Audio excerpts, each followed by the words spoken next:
Man Group. Welcome in, everyone. We do apologize for the 4-minute wait.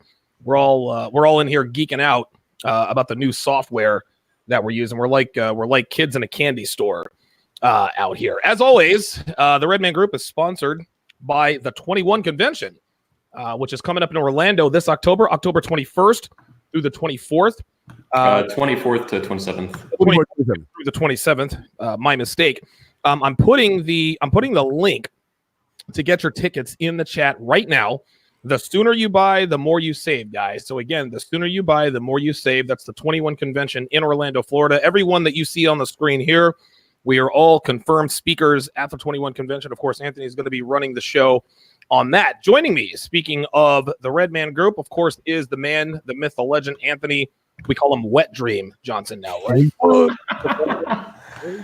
Calling you the Wet Dream Johnson. And then, of course, not even sure where to go. Yep.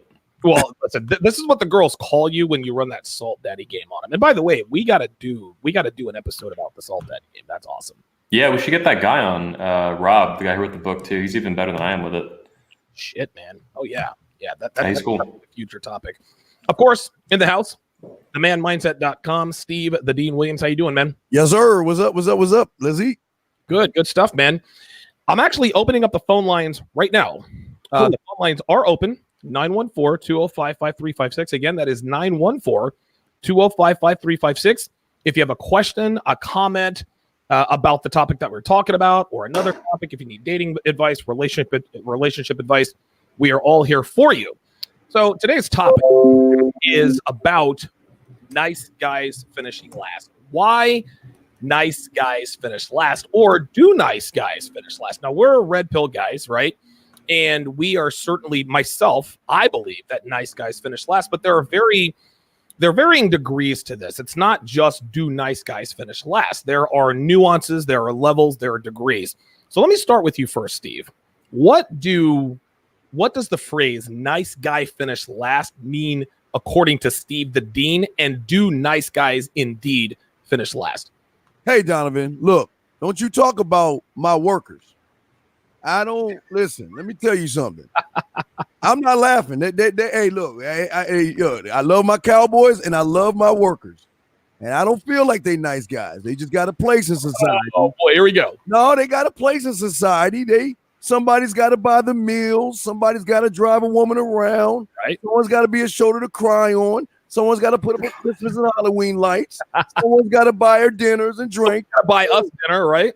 Right. They got to buy us dinner and stuff like that. They got to buy, they got to buy Anthony Moore hats and stuff like that. I mean, I get offended when y'all call them nice guys. They are great guys. They're not nice. They're great. Jesus. Anthony, what's your take on this? And I actually have something to add to Steve there, because what he said, as funny as that's actually kind of true. What's your take on the nice guys finish last? Yeah, I have a lot of thoughts on it. I mean, right away, Dr. Glover's book, one of our speakers, No More Mr. Nice Guy, comes to mind. But my most fundamental thought, I think, is that nice guys are not really nice. And actually, so you mentioned, do they finish last? A lot of the times they don't finish at all. And I don't just mean that sexually, I mean that like in life. An extreme example of that would be getting literally cucked out of existence. Like a woman, like you read, about the news and stuff, some dude has 3 kids that are not his. He finds out 30 years later, he's fucking 65 years old. He gets angry and all that shit. Rightfully so. Basically your genes are getting removed from the gene pool against your will. So I actually wonder if the saying, nice guys finish last, really they don't finish at all most of the time, I think. And then also, of course, sexually in the dating marketplace, things like that, they suck. And they're not really nice. And that's what Dr. Gilbert talks a lot about, is covert contracts, which is like, I think one of the cornerstones of this fake nice guy persona. They're not nice. Right. And to the contrary, real nice guys are have better boundaries. They're more masculine. Cobra Tate is, I think, a really good example of this. And that's one of the first things I noticed in my director and some of the guys I work with, is that Cobra Tate's a super nice guy. And I think even in his bio now, he has that now or something like that. He's like, nice guy. And, he's this fighter. He's this fucking bad boy. He runs like a this porn stuff with cam stars and drives these cars and all this shit, right? Literally kicks dudes' asses in the ring. World champion. But when you hang out with him, he's a fucking super chill dude, super nice guy. if you're not some fucking, covert little scumbag lying to his face. He's a man. And so I think the real nice guys are masculine men who actually have boundaries and masculinity and things like that. And these fake nice guys that finish last or not at all, it's a really unhealthy way to live. And yeah, they're not nice. And that's why they end up being passive aggressive dicks a lot of the time. Yes, there you go. They vent all this unconscious crap out into the world. That could be openly, it could be covertly, it could be some combination of those things. But yeah, a lot of guys who are nice in public, even in our community, are not very nice behind the scenes. It's a persona, like in Jungian psychology and shit. It's fake. And the real nice guys are much more, stronger, more visible usually.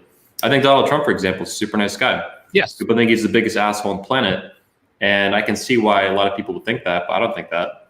I think he's a nice guy doing what he wants to fucking do, which is part of being a true nice guy. No, listen, I would agree with you. And in my opinion, as far as I'm concerned, how can I put this? What you said rings 100% true. When a guy is what we call a nice guy within the construct of a sexual relationship with a female or the pursuit of a sexual relationship with a female, we call nice guys exactly what Steve calls them. These are the guys who expect women to give them their sexual favors for their financial consideration. Those are the nice guys. Well, I took you out to dinner. I was nice to you at dinner, so you need to be nice to me in bed. Right? Yeah, like it's a punch card at a restaurant or something. Yeah. Like, you get free Subway sandwiches if you do so many nice things. That's complete nonsense. It's almost like forced loyalty, right? Yeah. Someone helps you out, and you didn't really ask for them to help you out, but now you feel sort of indebted to them. And girls do this all the time. Just because you took me out to dinner does not mean that I have to sleep with you. And they're 100% right. But on the other side of that coin, just because you let me sleep with you does not mean then that I am obliged to take you out. That's sort of a two-way street. Well, I want to add too, Donovan, like think about it sexually too, like being a nice guy. What's being a real nice guy? These nice guys in bed, they suck. They're super gentle. Yes. There's no animal within them that's being expressed. And women hate that. They feel resentful towards it. They don't like it. It pisses them off and frustrates them. Yes. Being nice to a woman means spanking the shit out of her. A lot of maybe some yelling, maybe some cursing, maybe she's screaming that you're her daddy, you're her king. All kinds of fucked up and aggressive stuff. It's not fucked up though. It's really like what's inside you that you're expressing, and that's being nice. Is being that king for them, and being this pussy beta wimp is not very nice. It's very rude in a way. Yes. It's insulting to her femininity, and she doesn't like it. Like the way you treat your girlfriend, Donovan. You stamp her ass with your name and shit. I mean, that to me is being a true nice guy. Is when you spank her and you do these things. She fucking loves it, and she loves you for it. On top of that, so it's a very healthy dynamic. It's just counterintuitive, so most guys don't get it. On top of the propaganda they're fed by women and feminists and all this shit. Well, here's why it's counterintuitive, which actually leads me into what I'd like to get you guys' opinion on first. When we say nice guys finish last, we're not really talking about nice guys. What we're talking about is men without backbone finish last. Yeah. Men who don't hold women accountable finish last. Men who reward women without them having earned the reward, they finished last. Steve, what are your thoughts on nice guys finish last? What it actually means is that if you don't have the backbone to check your woman, if you don't stand up for yourself, if you don't tell your woman, hey, cut it the fuck out, if you don't check your woman, those are the guys that finish last. What are your thoughts on nice guy just being more or less shorthand for men with no backbone, men who just let women walk all over them? Well, yeah, I am a very, very nice guy. Women love my kindness and how I am, but it makes me an asshole is that I say no. I can easily say no. I can easily say put her in her place. I can check her at the door. Where a nice guy, what he's going to do is he's always going to walk on eggshells because he knows any move I make that's wrong, I'm probably going to lose her. Or he's already lost her and he's trying to do everything to try to win her. Right. And like you said, they are they have no backbone, no spine. They are afraid. I mean, even as far as approaching a woman, you don't even know her. She's a complete stranger and you're giving all that power to someone you don't know. And then on top of that, when you talk to her because you don't know what you're doing, you like Anthony said, boring question. Like the way, like I'm gonna tie in what Anthony was saying earlier. The way you are outside the bedroom is the same way she's going to perceive you in the bedroom. Right. This is why a lot of these guys don't get women, because when you're soft, you're passive, you act like a victim. I mean, when you display mommy characteristics, basically, she doesn't want to fuck another woman. I mean, she wants to fuck a woman, yeah, I mean, but she doesn't want to fuck a guy that acts like a woman, who has no spine, who can't defend his position, can't defend what he says, and can't tell a woman to shut the fuck up when need be. There you go. Yeah, like how is she going to trust you to be herself around you and to fucking submit to you and embrace those things, those elements of herself? How is she going to be your slut if she can't trust you and your little nympho? If she can't trust you to be a man and check her and put her in her place, and then let her do these things and encourage her and pull those things out of her, shut them down, do all these things, right? To be in command of her. Yeah, and if she can't trust you to do that in public and like social settings, she's sniffing that out, basically. She smells that, and that weakness is going to show up in the bedroom too. One perpetuates the other, okay?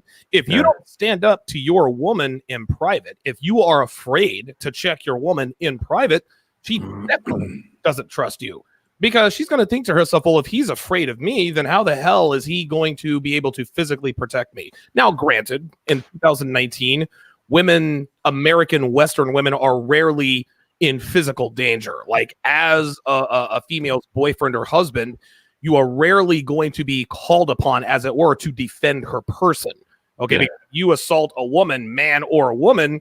If a man or a woman assaults a woman, there are grave consequences, and for that reason, that is a deterrent for men, people, etc., to bring physical harm to women. That being said, there are still crazy guys out there. There are still guys out there who it doesn't matter if they're a man or a woman, they're going to attack these people. And women need to know that they're with a man who can physically protect her, right? Well, even in the context you're putting it, which I agree with, that's a very temporary window in human history. Yes. And her feelings and, evolutionary, shit in the back of her head, none of that is caught up to the fact that she's not in constant physical danger, right? Which for most of history, she has been. All of her ancestors were. Either, no matter what happened, getting pregnant was super dangerous, giving birth was super dangerous, walking around looking for food was super fucking dangerous. Animals would kill you, the weather would kill you, right? Other tribes would kill you, men would rape you. And that shit in America has gone, obviously in the West has gone, plummeted off a cliff.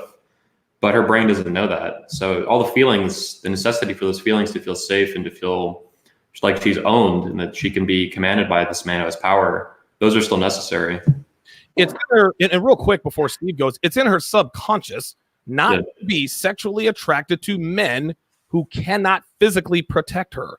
A man who is perceived to be a man who cannot physically defend himself or her person, a woman cannot become physically or sexually attracted to. It just can't happen. Steve, what are your thoughts? Well, yeah, like Anthony was saying, man, women, you see, a lot of guys have to understand. Now, we always talk about women love dick. All right. They love sex, and they're dirty, nasty, and kiki as all y'all imagine them to be. But they can't do that with every person. Right. They've got to feel out. Like Anthony was saying, man, she doesn't know you, but when she knows that you're nice, she knows that you have this one thing that assholes have, and that's options. So that gives her an advantage over you, because she knows that you ain't going anywhere. Where are you going? Who else are you gonna talk to? Going my way, Steve. Going my way. Where the fuck you going? Where the fuck you going? You got there right. Where you fuck you going? Exactly. And when you don't have those kinds of options, that dries up her pussy. It dries it up, because you can't talk. You handle everything, like I said before, as if it's a make or break situation, and she doesn't want that. And like you said, Donovan, as far as the security, she wants to feel like when she's walking down the street with you, she has nothing to worry about except pleasing you, right, and enjoying your company and enjoying your time. She doesn't have to. She doesn't want to worry that wherever she go, oh my God, she see a group of guys, you're gonna be the one cowering behind her dress or running off and leaving her to her own defenses. So and that's, y'all both are absolutely right on this, guys.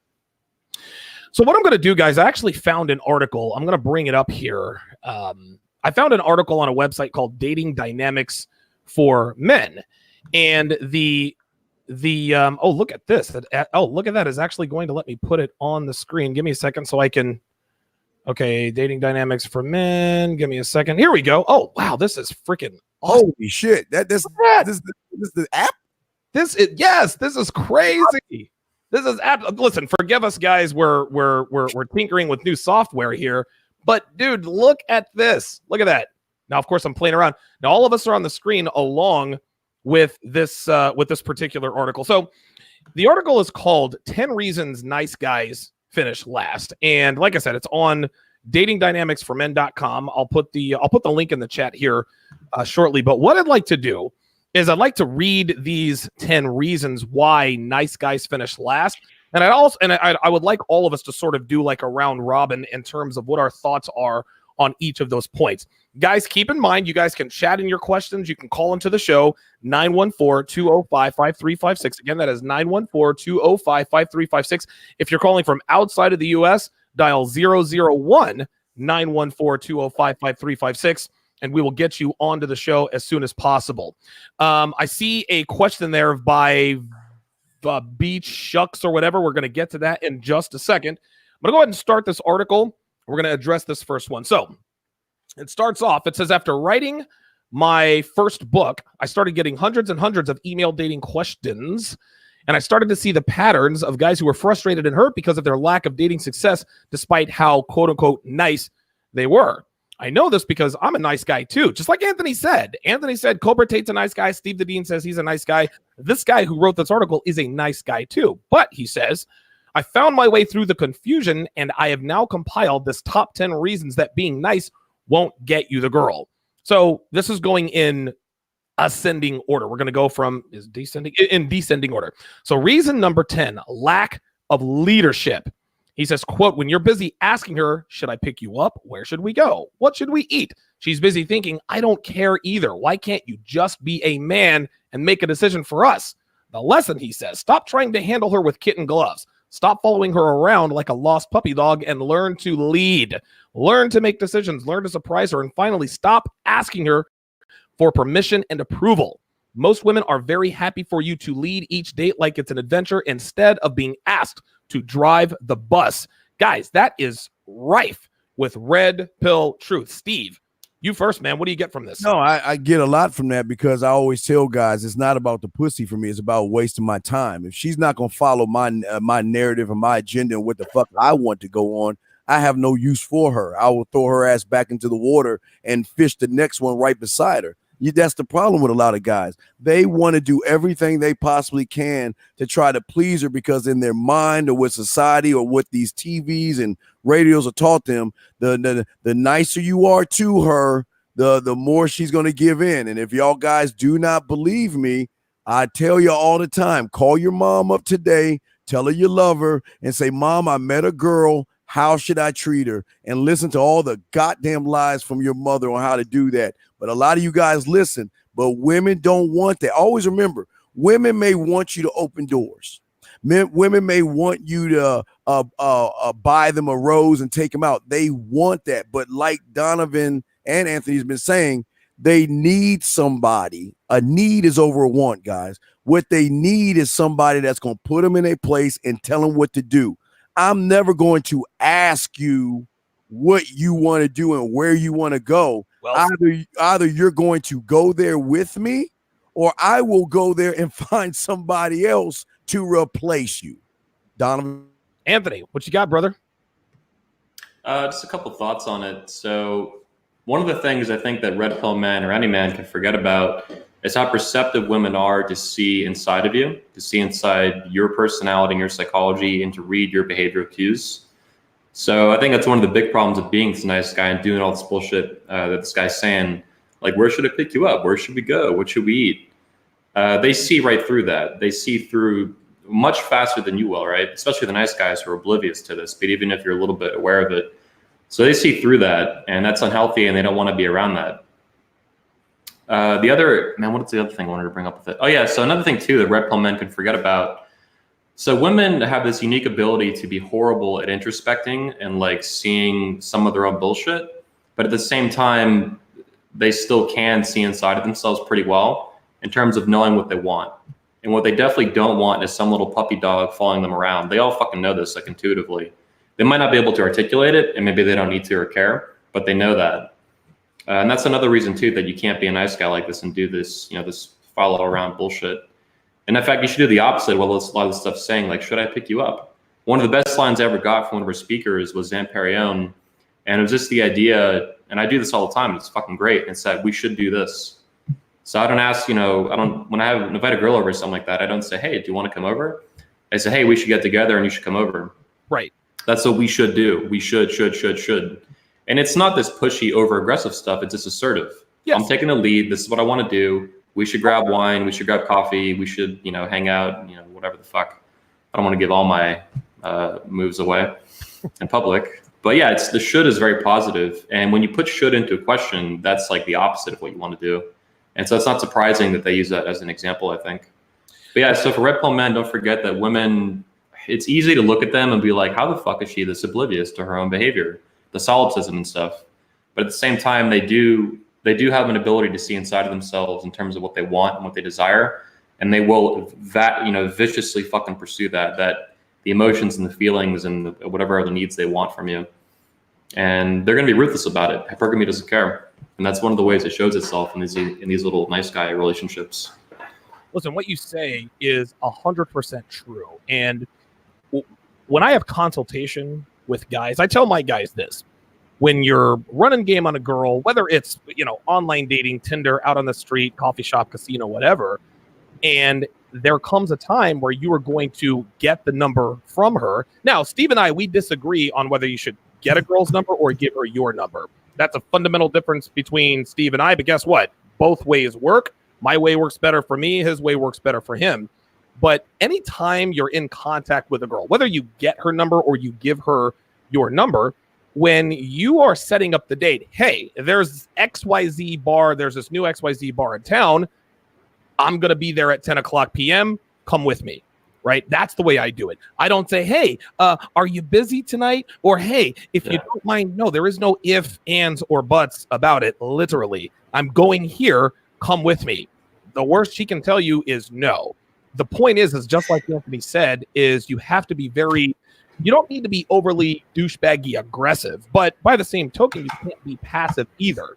What needs to happen is you need to assert yourself. This is why we call it being assertive. Women respond to aggression, and they also respond to assertiveness, but they respond to passiveness very negatively. You cannot be passive when it comes to women. Otherwise, they will be passive to you, as in pass you up for another guy. We've got a super chat question in here. So shout out to Wizard of Do It Land with the $5 super chat. He's got a question. He says, last night you talked about arguing, but can you tell us what is the proper way to respond to arguing if it's starting to just come up in your long-term relationship? Steve, what are your thoughts on that? I don't care if it's long-term, short-term, booty call or not. The bottom line is the first thing you should always do is, again, assertiveness. This is where y'all guys go wrong. I'm a drama-free man. Anybody brings any drama in my life, you are gone. You are allowed to talk to me, but you are not my mother. You are not my boss, and you are lucky that you are around me. And this is what you need to tell him, Wizard, or her. I mean, not him. Excuse me. I apologize, Wizard. Wizard, what you should be telling your long-term relationship is this, is that, you know what? I can find a million women like you. You'll never find one like me. And if you keep this up, you're gone.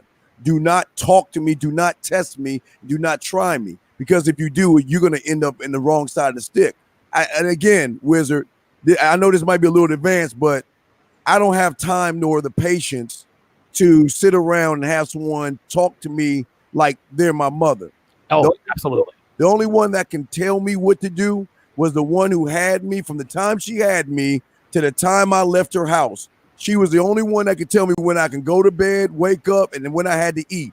Now that I am my own man, nobody can tell me what to do. Now I'm not talking about your job, goddammit. If you went to the 21 convention, the patriarch one that we had, I talked about this, that there are 3 laws that you must abide by: the law of the land, the law of the job, and the law of the street. Outside of that, you can create your own laws. So you have to be accountable of asking yourself, why are you allowing someone to even pump enough blood in her heart to go through her goddamn jaw to disrespect you, sir? Anthony, your thoughts? Yeah, in the super chat. So I would go back to like red pill, very basic fundamental stuff with this. So the way he worded it, like if, arguments are starting to come up in a relationship or something like that, a long-term relationship, there's like a super low chance she actually wants to have an argument with you that has to do with reason and logic. Like it's super, super low. So what you're seeing, you need to watch the behavior and ignore the words. The arguments are coming from, well, the words and the initiation of an argument are coming from somewhere else. And it's not just for some, good reason that she wants to have an argument, most likely. Maybe she wants to get fucked harder. Maybe she's feeling emotionally turbulent for some reason. Maybe she's testing you, but it's for a good reason. Maybe she's testing you, it's for some stupid ass insecurity reason. Whatever the case is, there's almost no chance it's going to be some beneficial argument to your relationship. And that's why Steve is saying what he's saying. Like, you need to shut that shit down. Don't tolerate it. Beyond that, I'm not super experienced in relationships, but that's what comes to mind immediately with it. And that's for like a short-term thing or a long-term thing, whether she's a fuck buddy or she's your girlfriend or something like that. She doesn't want to actually have an argument with you. So ignore the words and watch the behaviors. The behaviors are she's starting shit with you. That's what Steve's talking about.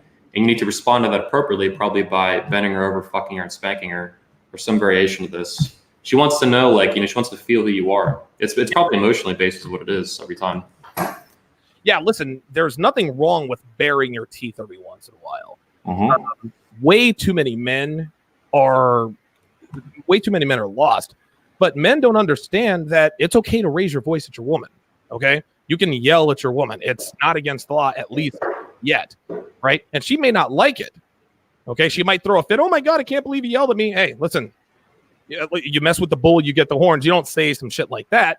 But if you're unafraid to raise your voice at your woman, she's not going to respect you. She's going to test you until you actually do. And when you do it, it's going to be in a very effeminate way if you're not used to raising your voice. Now, I want to add, I don't think women want to, I don't know if women want to fear you, but they want to know that they can fear you. Yes. And that's, I think, what Donovan's getting at. They want to feel that. And that could be a positive reason for her testing you and bringing up some bullshit arguments from time to time. Like, they want to see you fucking bare your teeth and fucking yell a little bit. They want to see what's inside. Yeah, they want to know that it's in you. But here's my answer to the super chat question. The proper way to respond to arguing. Like Steve said last night, it's not that we're, and don't be meathead red pill guy. If my woman has a concern, we're not discussing shit. It's my way or the fucking highway. It is your way or the highway, but your woman is a human being. She has thoughts and feelings and needs and all that stuff. This doesn't mean cater to her every whim, but by the same token, there's no need to bend over backwards to placate to her.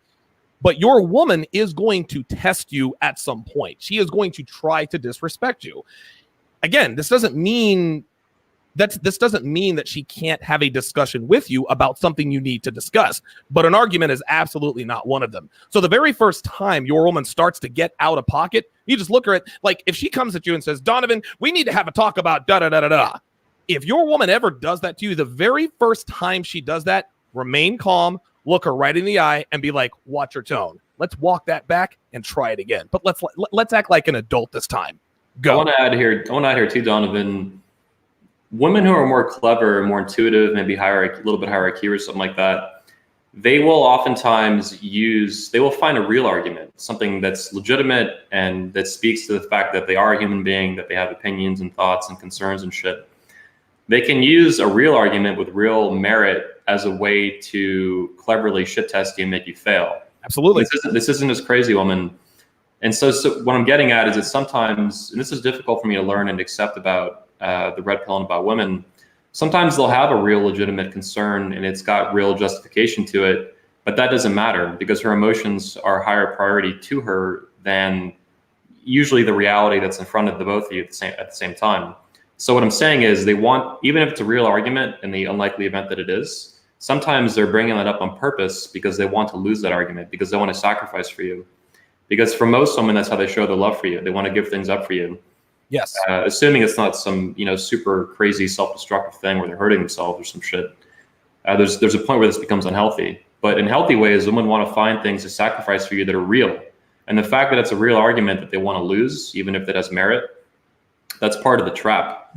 And they want you to see through that, and they want you to overcome that, and they want to give things to you, and they want to give things up for you specifically all of the time. Absolutely, well said. We actually have another. Well, I wanted to say, I can say something real quick on that. Yeah, go ahead, Steve. You got it. He made a comment in the chat room and this is disturbing to me. He said that she wants to get married, and that is disturbing to me because the first thing you should tell her, this is why we're not going to get married. Why would I want to put a ring on your finger if you're arguing to me about something I'm not ready to do? See, the problem is that, listen, I tell you guys, if you want to get married, but get married because you want to do it. What is your reason why? Don't do it because she forces you or quote unquote argues with you or puts you in a corner. This is my question to you, big dog wizard, is why is she even living with you if she's living with you? Because there is no marriage. If you are arguing with me already about something I haven't chosen, it's my choice. If you're going after my last name, I don't have to give it to you. But arguing with me, man, I'm telling you, she's doing it because she smells weakness. That's why she's doing it, dog. And let's define this. When a woman argues with you, what she is doing is she is discussing something with you in a disrespectful way, because there's nothing to be gained from any argument. You can gain a lot. Listen, Devin and I, we have a lot of discussions. We don't argue. If I have a bone to pick with her, I get loud. If she has a bone to pick with me, she not so much. This is just how it is. This is just the male-female dynamic. So again, we're not telling you guys never to address the concerns of your wife or girlfriends or significant others. What we are telling you is that you cannot allow her to just address you any old kind of way. Just like Steve said, I'm not your son. Don't talk to me like I'm your kid. Don't talk to me like I'm your equal. You're going to address me with respect, and now we can have that discussion. And if you don't head it off at the pass, if you don't nip it in the bud the very first time, if you let it continue to go on, and then you try to do it 2-3 years down the line, she'll be like, wait, what? You're all of a sudden now you're trying to act like a man after being a boy for 2.5 years? Get out of here with that. I'm going to continue to stay out of pocket. Yeah, women are always building case history with you. I mean, there's like 1,000 different ways to do this, but that's why when men trying to turn things around in a relationship, it's super difficult because you've been building a pattern of behavior and history with her in her head that's how she sees the world. That's how she sees you. That's what you've shown her physically and emotionally and all these things for a long time, months or years. So when you change that, it comes off usually incongruent, especially if it's too intense right away. Yes. So I empathize with the guys who are trying to turn around relationships and marriages, but yeah, it's a really tough uphill battle. Hard. It can be won, but it's tough. Listen, it's very tough, Anthony, because, and don't get me wrong, you know, there are some men who are awakened while married, and there's another question in the chat that I was going to address, but let's just go ahead and address it now because we're sort of talking about it. It is by Virginia Beach. It's by Virginia Beach Sucks. I know this is bad. Okay, very good. It's by Virginia Beach Sucks. Okay, and he asks, when your girl starts monkey branching, can you turn it around, or is it best to cut and run? I'll take the first quick crack at this. If you're aware that your woman is in the midst of monkey branching, if you're aware of it, you need to understand she started monkey branching 6 months ago. Okay, It's over with. Is it possible to turn it around? I suppose, but it's very, very difficult. Just like Anthony and Steve were just both talking about. If your woman disrespects you, if she blatantly disrespects you, and you didn't address it the very first time, you can't expect her to act any differently. You have to nip this behavior in the bud. If you let her get away with it even one time, she's going to continue to do it until the conclusion of the relationship comes. So, is it best to cut and run or to turn it around? No, get your ass out of there, because if you know she's monkey branching, she's been monkey branching for quite a while. Steve, what are your thoughts? What the fuck is a monkey branch? Okay, the monkey branch. I love that Steve has no idea. We actually talked about this yesterday about how the red pill has all of this vernacular. Steve's like, I don't give a shit about hypergamy. All I know is what I know. Monkey branching is when a woman is dating a man and she starts to become unattractive to that man, so she starts cheating on him with somebody else, but she stays with him. Only when she knows the guy she's cheating with is going to commit to her does she let go of one branch. The branches are the dicks. Okay. Oh, the branches. Well, here's my question. why are you allowing this bitch to go from one dick to another? It's your fault. Why are you? He might not mean cheating because it could also mean like emotionally. Other men. He picked up that she's fishing. She's fishing. Right. There you go. Which is imminently cheating, of course. That's why I tell you I don't do the male friend thing. Unless his name is Twan and he's like, hey, girl, I don't do that. I don't listen. Yep. I always give a woman a choice of what she wants to do. I never force it on her. The problem with you guys is that there is no way I can be like you and have my girl be friends with someone like Anthony or Donovan. Because every time I screw up, who do you think she's going to go to? She's going to go to a real man and find out why you're not, or excuse me, let's say I'm the cupcake and I got a girl that's, I guess, monkey branching, whatever the fuck you call it. And she's friends with Anthony and she's friends with Donovan. Every time I fuck up, she's going to them to see what it's like to be with a real man. Right. Finger cuffs. Right. Then she's, what the fuck? And then she's comparing notes. And then she's coming back and judging me because I can't be them.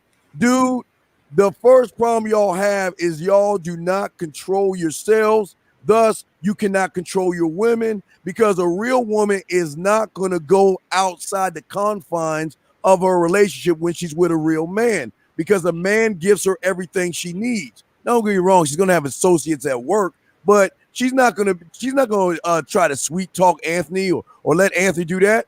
Because when you're doing it right, they come home to you and tell you everything that's going on. But if you are quote unquote living with someone that's monkey dick swinging whatever that shit is, then you are the problem, man. You don't let no one do that. Anthony, what should Virginia Beach Sucks do? Should he turn it around or should he cut and run?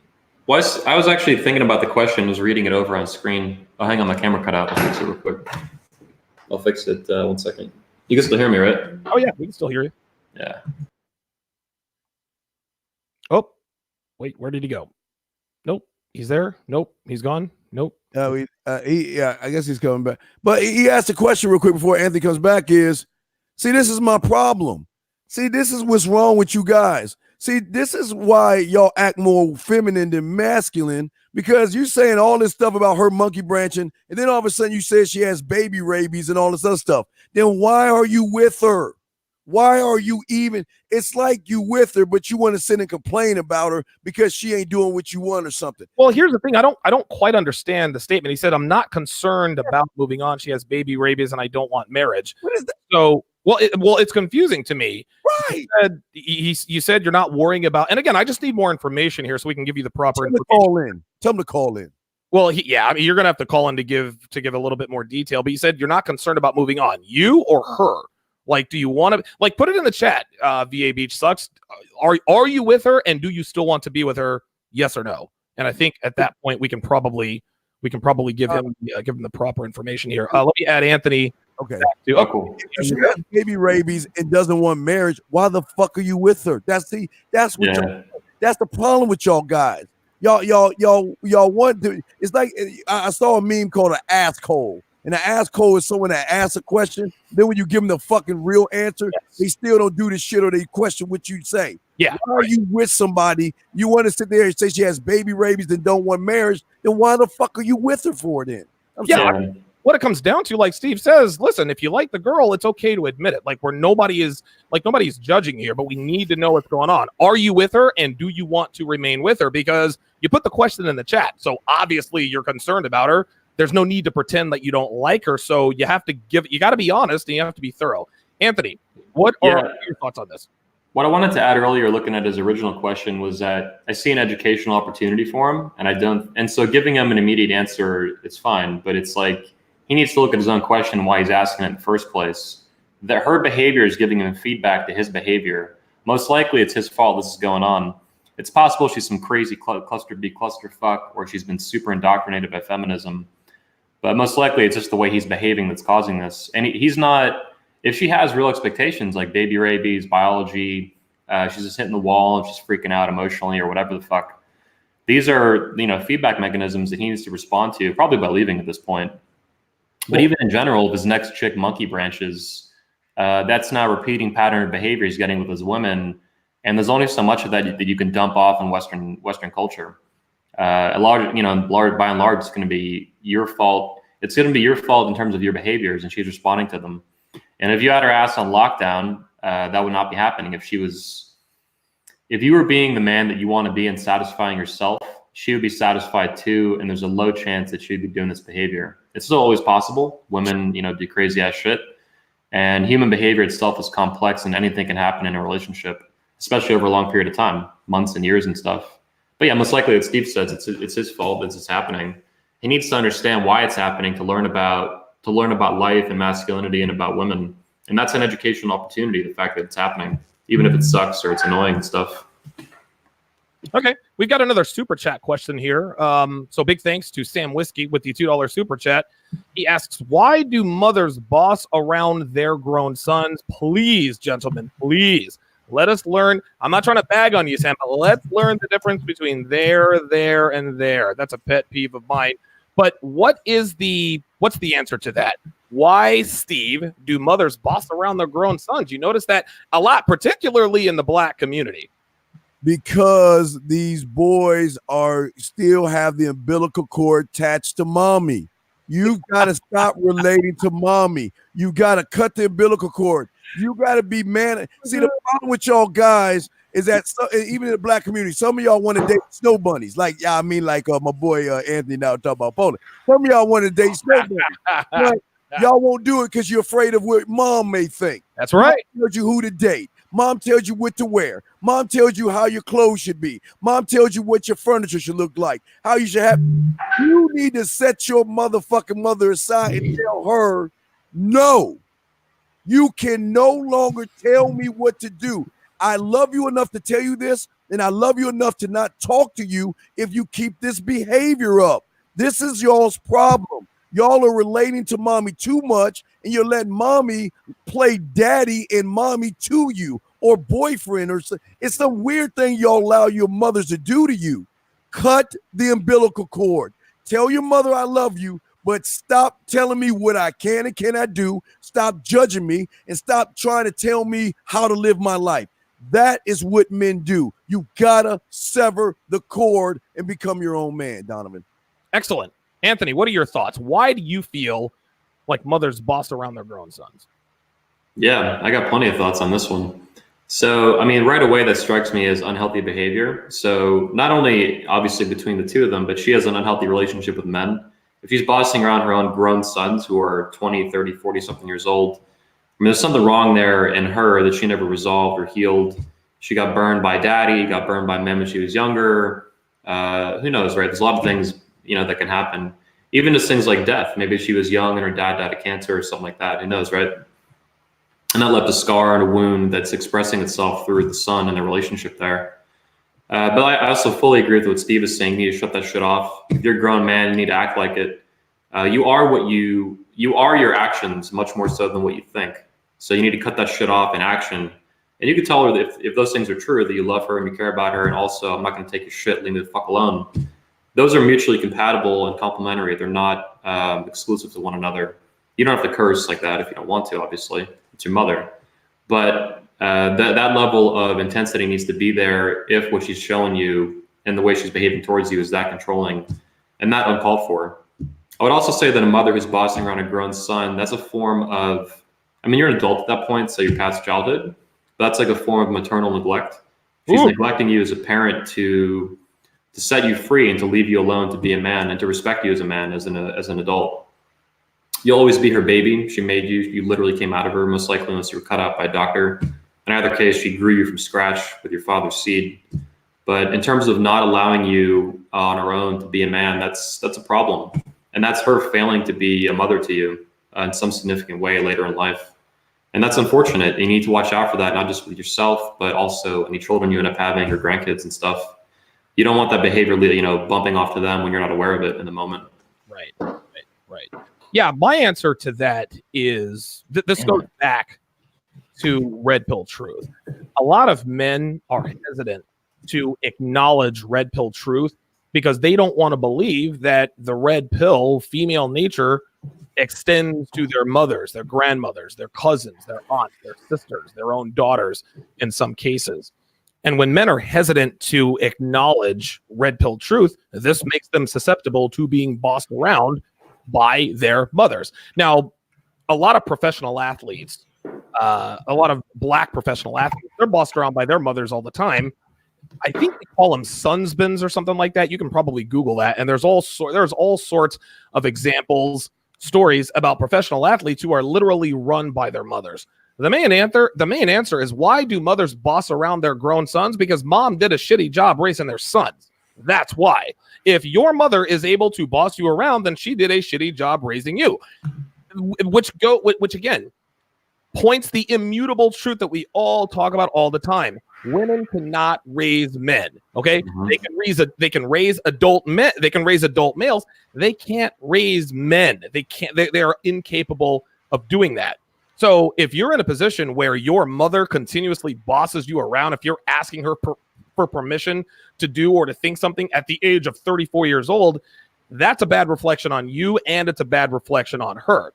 The short answer is why do moms boss around their grown sons? Because she's a shitty mom and you allow her to.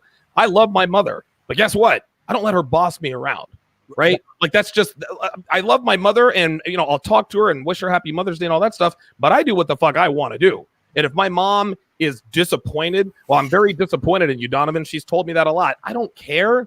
Like, she's my mom and I love her, but I'm a grown man. I know me better than she knows me. That's the bottom line. So the main reason why mothers boss around their grown sons is because they're shitty moms, and their grown sons aren't really grown. They're grown males. They're not men. Well, it also sounds to me too, like you got to look at the relation where the father's at. If your father's still in her life, if they're married or whatnot. Because if she's behaving that way with you, obviously there's no one around her that's putting her in her place to begin with. Otherwise, she wouldn't be acting like that, most likely. If she's acting like that with you, then there's something missing in her personal life that's causing that, I think. Yeah. I just wanted to say real quick, and one thing that you guys got to be careful of is, one thing your mothers will do is try to guilt you into things, telling you that I raised you, I fed you, I worked 3 jobs for you. Yeah, I'm not going to say bitch, but I mean, goddamn, bitch, what you talking about? I didn't ask to be born. You had It was your responsibility to feed me. It was your responsibility to have a shelter over my head and clothes on my back. So don't you try to guilt me into doing things for you. Yes, you can play the mom card. Right. And if you continue this behavior, you and I can no longer have any type of communication until you change your attitude. That's how you got to talk to him, man. Listen, I agree 100%, and do it respectfully, because she is your mother. But just because she made you doesn't mean she owns you, right? And a lot of moms, a lot of shitty moms like to play that mom card. Hey, I'm your mother, and I'm your son. I mean, I didn't ask to be born, right? Like, you're the one who did the horizontal mambo with dad, and out I came, right? Yep. You made the choice to get pregnant with me, so don't act like I then owe you just because you gave birth. Listen, you're my mother, and I'm going to give you that respect. I'm going to love you for the rest of my life and your life combined. But just because you birthed me does not mean you own me. That's just all there is to it. That's yeah, and any kind of guilt tripping like that's a form of like emotional abuse. It's manipulation for sure, and it's not coming from a healthy place, 100%. So we got to shut down. The same thing is true with your father. If your father, throws that shit at you, he could do the same thing. I made you. Whatever. Put food over, food on your plate, shelter over you. This is all bullshit. Even if it's true, it doesn't give them ownership over your life. Well, dude, that's part of the contract, right? Like, again, I'm not on Bash Mom's Day or whatever like that, but moms are always quick to point out, well, I gave birth to you, and I took care of you, and I fed you, and I did this and that. You were supposed to do that. Like, that's what you're supposed to do anyway. It's like a goal. You can also just say, hey, grandpa went to war and fucking killed Nazis to make you safe, so you're welcome for my paternal lineage. I'm not going to thank you for some shit that you're supposed to do anyway. Maybe on graduation day, hey, mom, thanks for being, a good mom, but I'm not giving you credit for shit you should be doing anyway, any more than men should give credit to women for shit that they should be doing anyway. To me, it's the same concept. It's the same concept. It's actually a pretty good comment dude, these fucking names, guys. I can't even pronounce half of these. He said, like Chris Rock said, people want credit for shit they're supposed to do. I hate people like that. Let's get back to the article and talk about number 9. Let me bring this up here quickly. Okay, so what we're doing is we're looking at an article that is entitled 10 Reasons Why Nice Guys Finish Last. We talked about number 10. We're going to go to number 9 now. Reason number 9, no backbone.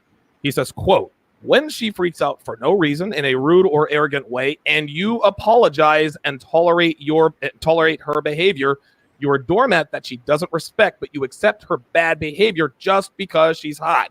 Here's the lesson. Have boundaries and enforce them. No woman can be attracted to a guy she doesn't respect.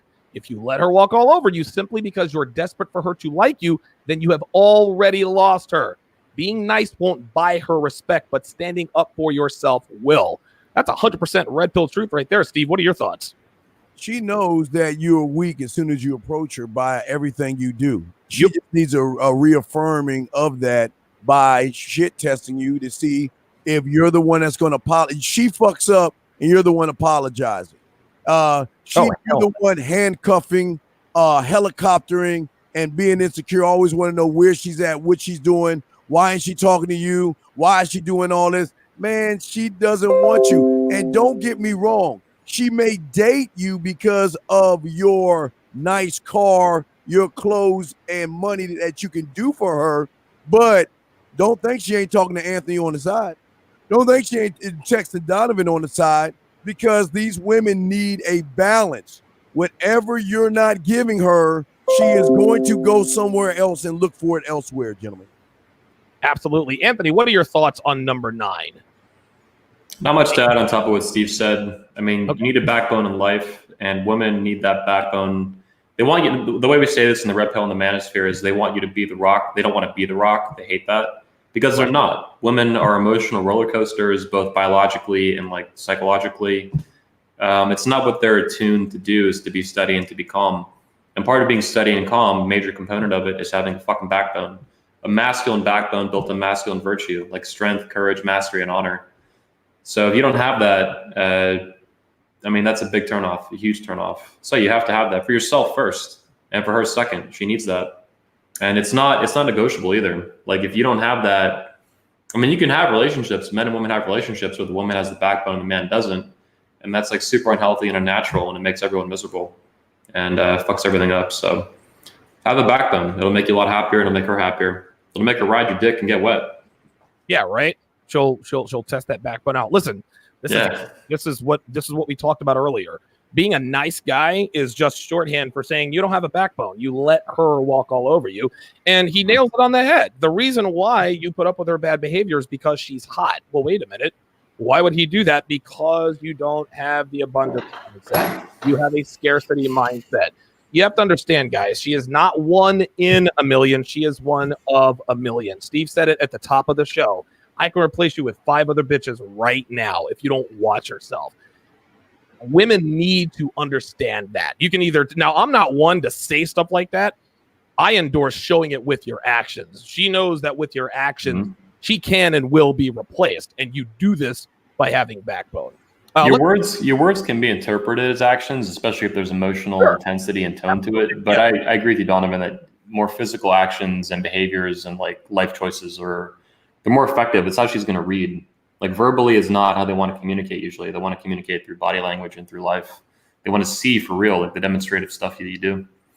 Yeah, actions do speak louder than words. I think we can all agree on that. But that doesn't necessarily mean that you cannot or should not verbalize what you mean.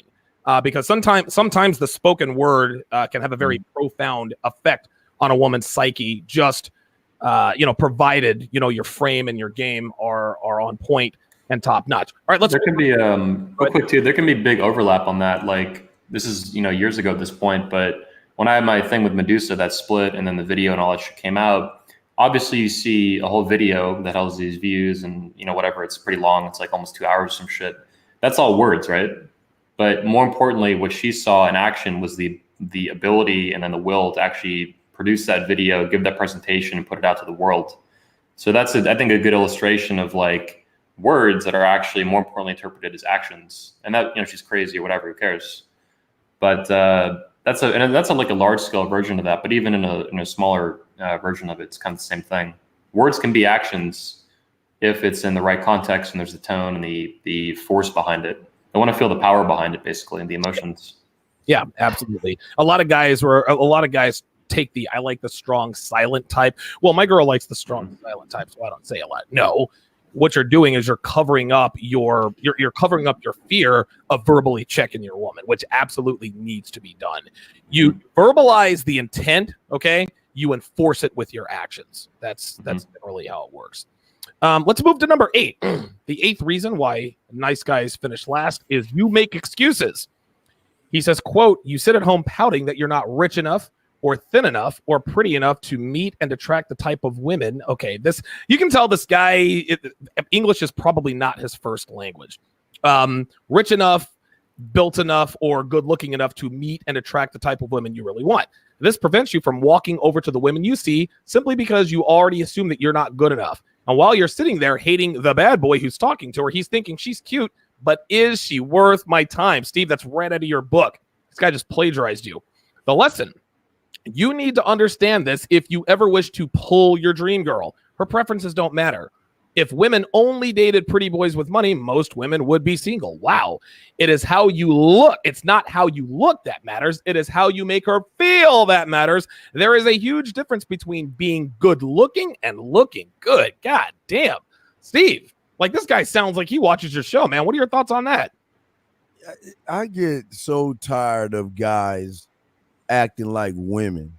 They always want to complain about what they don't have instead of shining on what they do have. This is the thing why women don't want to fuck with most of y'all guys, because they don't want to deal with themselves.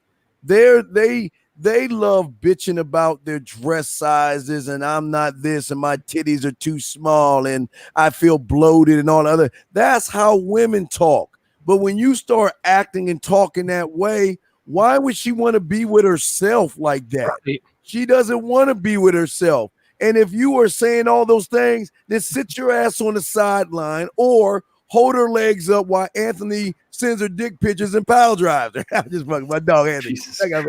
You ain't kidding. You ain't kidding.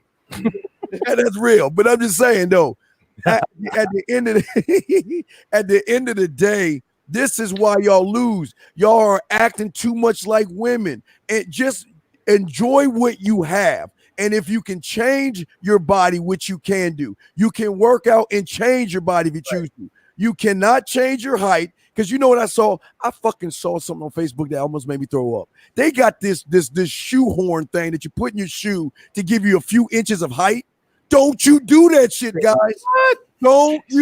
Don't put no shoe shit. You're wearing high heels. Is that it? Yeah, like you're wearing high heels and shit. Motherfucker, y'all ain't Prince. Don't be doing that.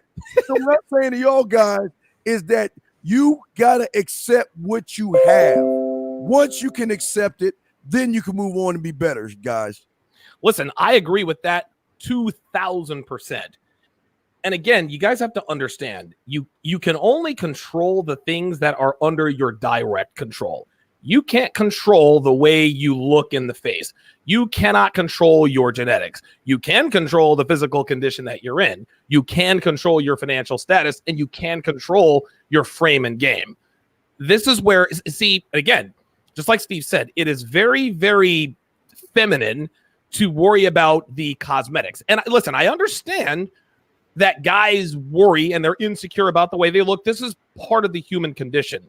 But what you have to understand is that we as men, what you're doing is you're inversely projecting that onto females. Yes, looks, money, and status absolutely matters. Looks, money, and status get you more opportunities with women, but game is what helps you to capitalize on those things. So worry about controlling your controllables. It is perfectly natural to worry, hey, I'm not looking good. Guys, get over that. That is what females do. It's not easy to get over if you've lived like that. But if you control what's under your control, your physical fitness, the way you sound, the way you look, you're going to be much more successful with women. And here is the line of this number 7 here. It's not how you look that matters. It's how you make her feel. Guys, girls, we are visually motivated creatures, we as men. If she doesn't look good, we're not interested. If we are not sexually attracted to her, there's no need for us to have anything to do with her. But women, not so much. Looks definitely matter to women, but not nearly as much as it matters to us. You can be the greatest looking guy on earth. if you don't make her feel something, if you don't make her laugh, cry, if you don't engender strong emotions from her or with her, for better or worse, she's gonna get bored. Girls would rather be with a not so good looking guy who takes her on those emotional roller coasters than be with a pretty boy who doesn't really make her feel anything. Let's move on to let's now move on to number 7. Number 7 is being nice triggers friend feelings. He says, quote, when you're saying, wow, you're just so beautiful. Sure, I'd love to give you a hand. What time do you need me and my buddies at your place to help you move? Can I pay for it? She's thinking, wow, this guy is super nice. He's going to make a really good friend. The lesson, you can't simply supersize how nice you are and expect that she's going to suddenly choose to become attracted to you. Attraction isn't about how nice you are. It is about how attractive you are. Learn about attraction, which is an unconscious emotional response, and you'll discover that there are many subtle ways you can turn her on, but being super nice isn't one of them. Listen, Steve, this again is right up your alley. Dude, paying for shit, helping her move. I love them. You're this and that and the other. What are your thoughts on this, man? I love you guys, but for those that want to get out that bullshit, which y'all got to stop doing, listen, women love to hear men compliment them. It's not thirsty. They eat that up like it's a drug. They love hearing it from people that they want, people that they are attracted to.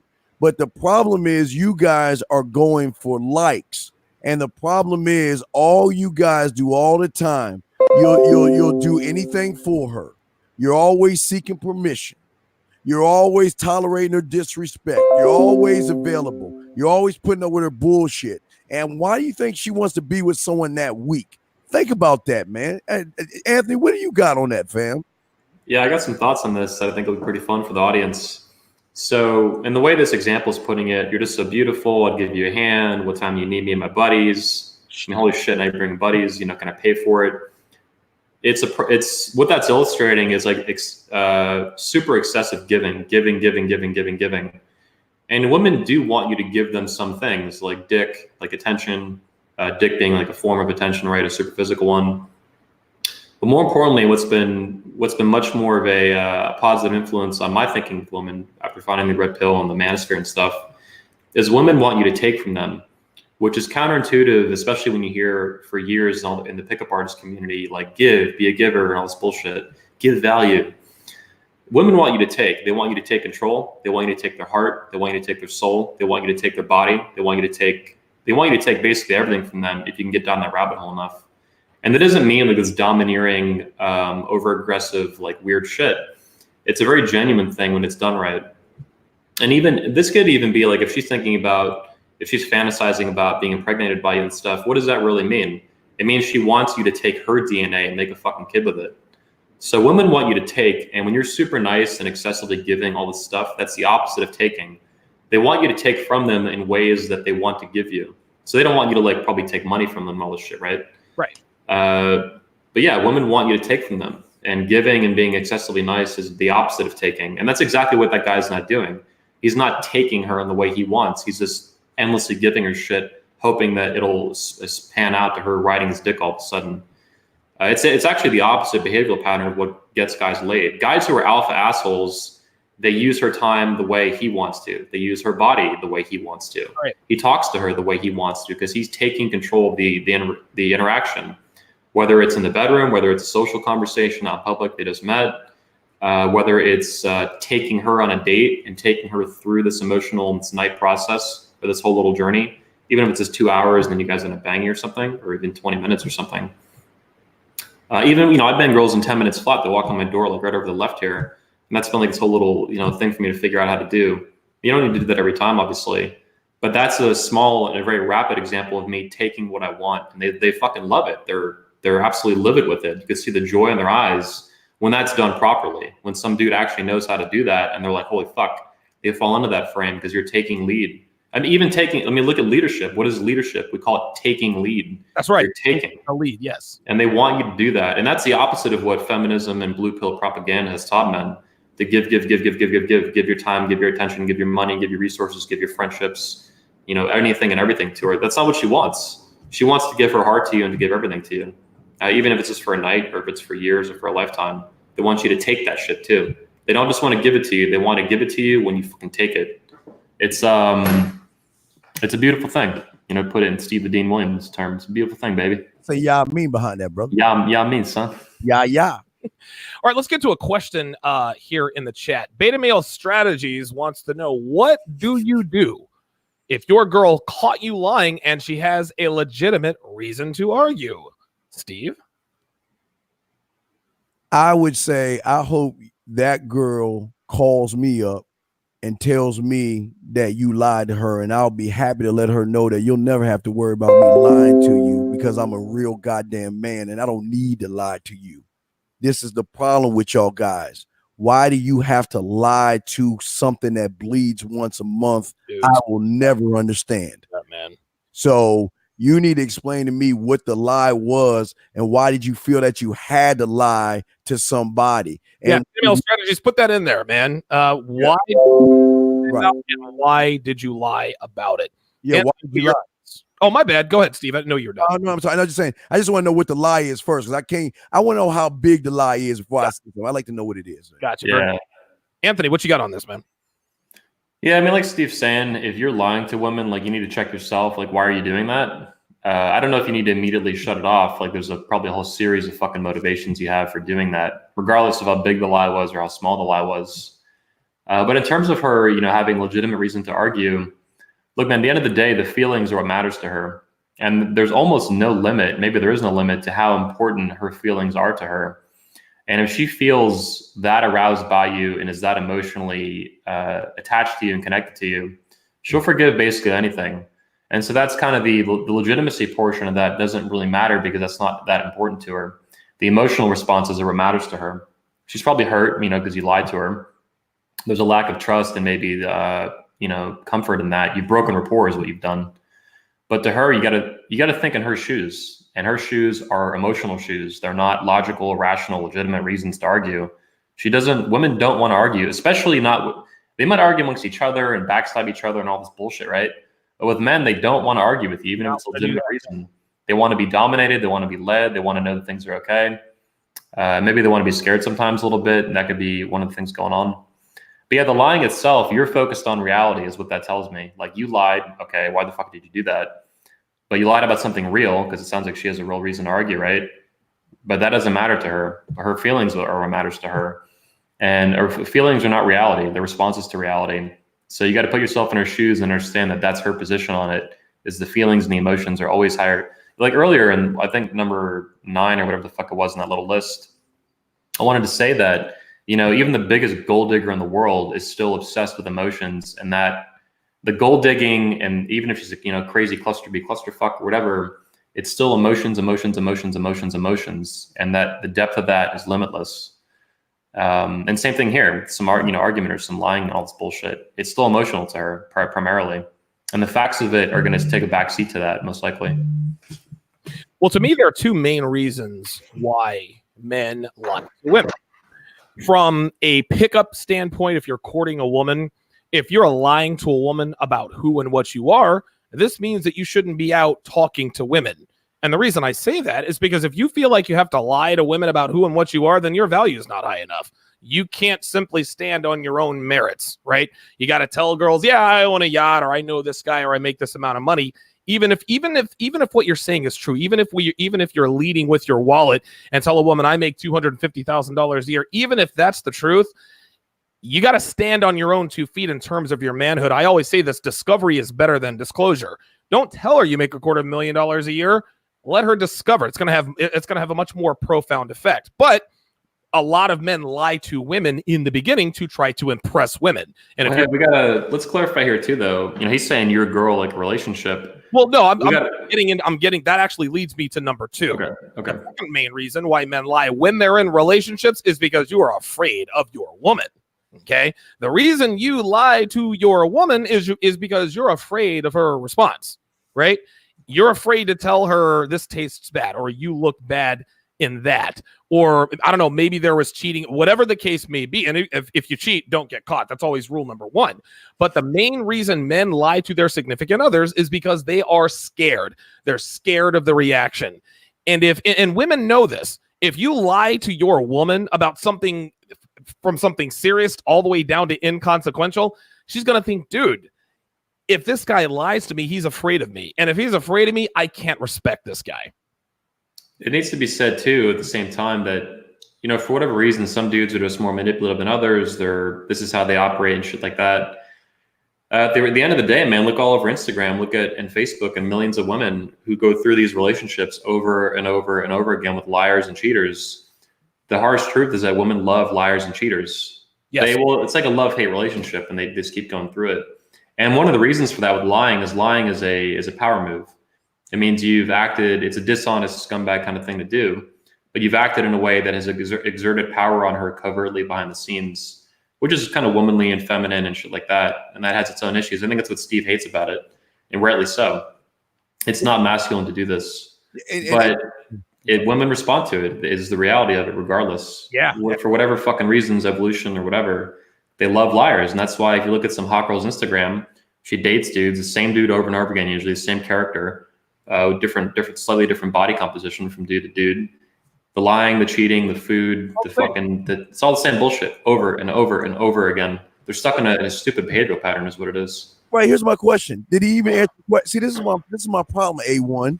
We asked him to tell us what the fuck he lied about. He hasn't even posted what he lied about. And this goes to show me that you ain't, man, this is why women treat y'all weak. Like, y'all can't even talk to real men and tell us what you lied about. We ain't dating you. Right. We asked you a simple arithmetic 2 + 2 is 4 question. And he's still watching. He's still watching. That's why, look, you know what? That's why your woman is fucking somebody right now, if you want to know the truth. And that's why she is just sitting around gorging you for your money, because she knows you're weak and spineless, and you ain't shit, dog. You can't even tell us, and I say that with all respect, though. You can't even tell us why you lied or what the lie is. So apparently it must be some real bullshit, Anthony, if he can't tell us, man. Well, we're assuming if he told us it would even be true, and at this point we don't even know that. We just have to assume that it's being presented honestly. Well, this is why his screen handle is of course beta male strategies. Yeah. Right. All right, let's move on to number 6. The sixth way this guy points out in terms of why nice guys finish last, and it is reason number 6 says it's because you spill your guts. He says, quote, instead of taking your female friend out, who you secretly had a crush on for years, to have fun, drinks, and a possible bedroom adventure, you've decided that taking action is too risky, and have chosen the logic of a handwritten love letter explaining all of the deep desires you have for her and how you plan on ultimately sweeping her off her feet. Basically, you turn creepy out of fear of being too aggressive. Here's the lesson. Love letters and other over-the-top romantic gestures have way more power when she's already attracted to you. I disagree with that. And when you're well into a relationship, not before you have a relationship. This is just creepy. Take action, and lead her on a fun dating adventure with you is always way more powerful than using words. Yes, actions speak louder than words. You cannot logically convince a woman to become attracted to you, but you can influence her body's emotions while with you. Bring her mystery, adventure, and fun, and she will start to feel those feelings, be a man, and take action. Dean, your thoughts? Well, the thing with about action is that there's got to be a reason for that action to happen. You know what I mean? A woman is going to move towards you when she knows. It's the same thing. Feeling safe, feeling secure. We've already discussed this. I don't want to kind of beat a dead horse, but we've already kind of like talked about it already and everything. What reason if she, okay, let's say she met Anthony on Monday, she met you on Wednesday, Donovan, and she's got a man or she's dating this guy. What's so special about this guy? Because she's always going to compare. And because whatever the guy's not giving her, she's going to look somewhere else, man. It's just cut and dry, brother. Anthony, what are your thoughts on this? You don't take action. You write her little love letters. You spill your guts. Yeah, that's super dicey shit. So I'm in line with you on that, Donovan. I mean, stuff like that, stuff like that can work in certain contexts. But yeah, it's super fucking dicey, man. Like when a girl perceives you as alpha, you can do almost anything. Is the reality of it. That shit, or even whatever the fuck else you want. As long as that frame holds true in her head, emotionally and psychologically, she'll let you do whatever you want, and she'll just reinterpret it to be, specialized alpha behavior for her. But if you do too much of it, obviously you'll ruin that. I'll say this, the other night I went out to a bar with a rose with a buddy of mine. I had this like little red rose. It was a real rose, and dude, it was the most savage fucking prop I've ever brought out to a bar in my life. A rose? A rose, dude. Women, apps. I fucked with it so good. How did you? I've never heard of that. What happened? I heard about this in the pickup community a long time ago. Like I heard someone wrote a field report about it, and I didn't think a lot about it, and I haven't really thought about it since. But I happened to have this rose, so I brought it with me to this bar, and my sister actually encouraged me. I was like, "Yeah, should I bring this rose to this bar?" She's like, "Oh fuck yeah, women are gonna die." And sure as shit, all night, women loved it, and it wasn't this over the top romantic thing. I'd be using like a microphone. I'd be like speaking to the rose, and they just be like, "What?" I'd be handing out little petals and shit, and they'd be like, "Oh, is it for me?" I'm like, "No, it's mine. You can't have it, bitch." Just shit like that. And then so this is an over the top romantic item that was used in a good context. I ended up getting kicked out of the bar. This fat girl, she got really mad when I was talking to her hot friend. She like broke it, and then I threw it at her, and they kicked me out. But whatever. Yeah, but women loved it. Like I've never seen it. Made the hat irrelevant. Like I wear the hat out too. Usually the Make Women Great Again hat. And that's a super attention grabber, obviously. And the rose overshadowed the hat by a mile, which was very surprising to me. That was like a big thing. Rose game. But anyway, but not rose game. I'm gonna do it again. Shit's savage as fuck, dude. Like I'm making my buddies do it too, man. You just walk around roses all night, dude. And you can make up stories and shit too. I was like, yeah, can you believe this bitch fucking didn't come out and meet up with me and shit, blah, blah. This is all just made up nonsense as I'm going through the night, like I'm drinking, just making shit up. But anyway, so romantic stuff, it can work. It can work in pickup scenarios like that. That was actually surprising how powerful that was as a prop, as we would call it in the pickup community. But even later in a relationship, you can make anything work, but it's dicey when you do that stuff if you don't know what you're doing.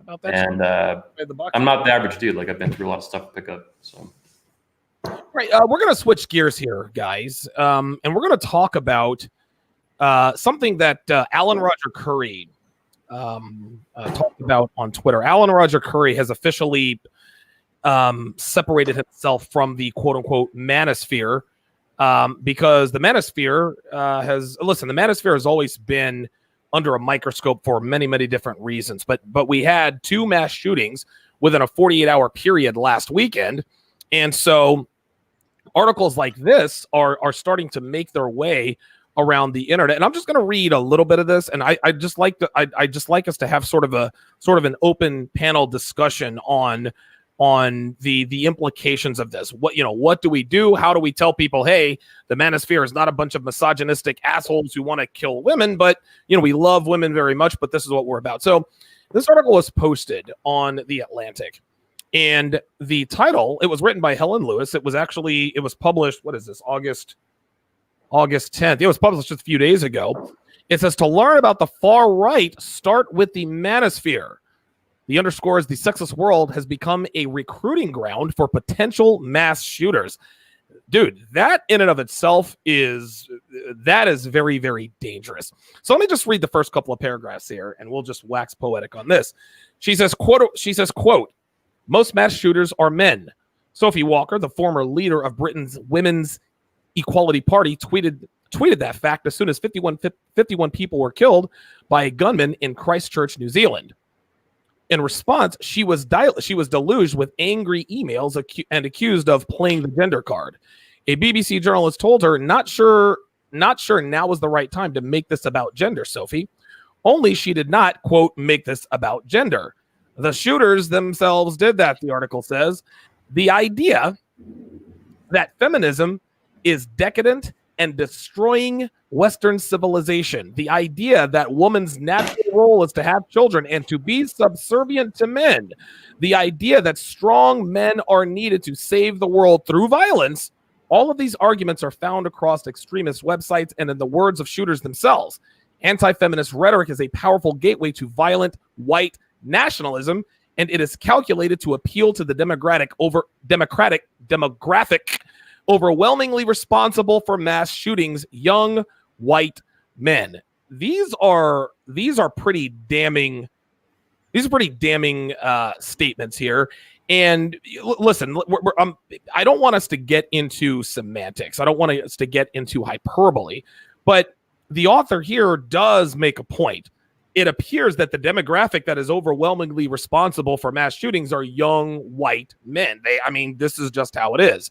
And so this article and other articles like this are the reasons why men like Alan Roger Curry are saying, all right, listen, I'm going to continue with the Mode 1 approach, but I am no longer a part of the manosphere. I'm no longer going to verbally say that I am part of the manosphere.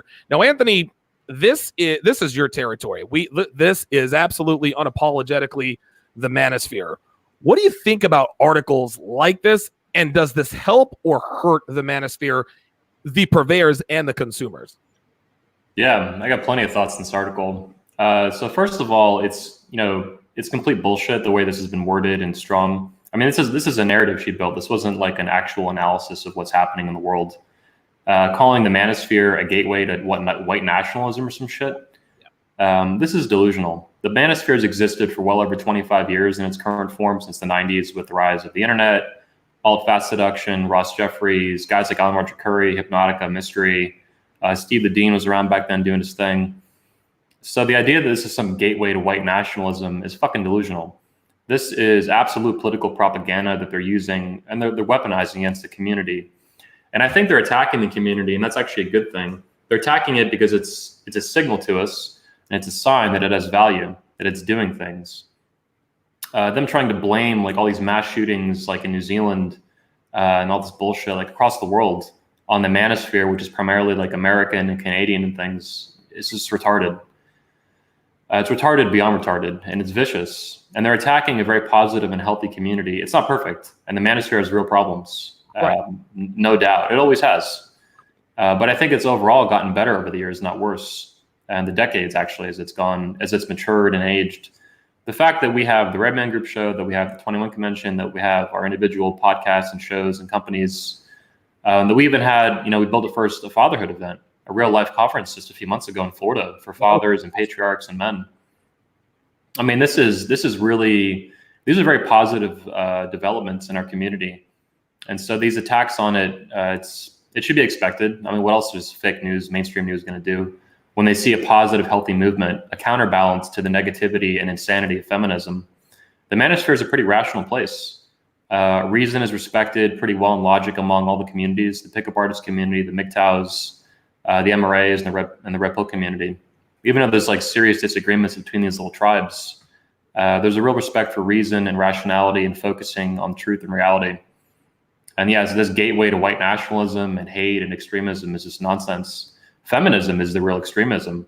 I mean, the idea that, the manosphere is some extreme, Nazi bullshit or something is crazy. Feminists are marching around the streets trying to abolish, innocent till proven guilty. They're raving about, they're demonizing masculinity itself through the American Psychological Association. You have major multi-billion-dollar companies attacking masculinity like Gillette, Procter & Gamble and stuff. So that article is a dystopian, Orwellian 1984 kind of article as I see it. This is complete, absolute nonsense. The real extremist hate supremacist movement is feminism that tells men and fathers, oh, it's like it froze. Let me fix my camera. No, you're good. Oh, let's see if it gets back on again. You can still hear me there, right? Yeah, I can definitely still hear you.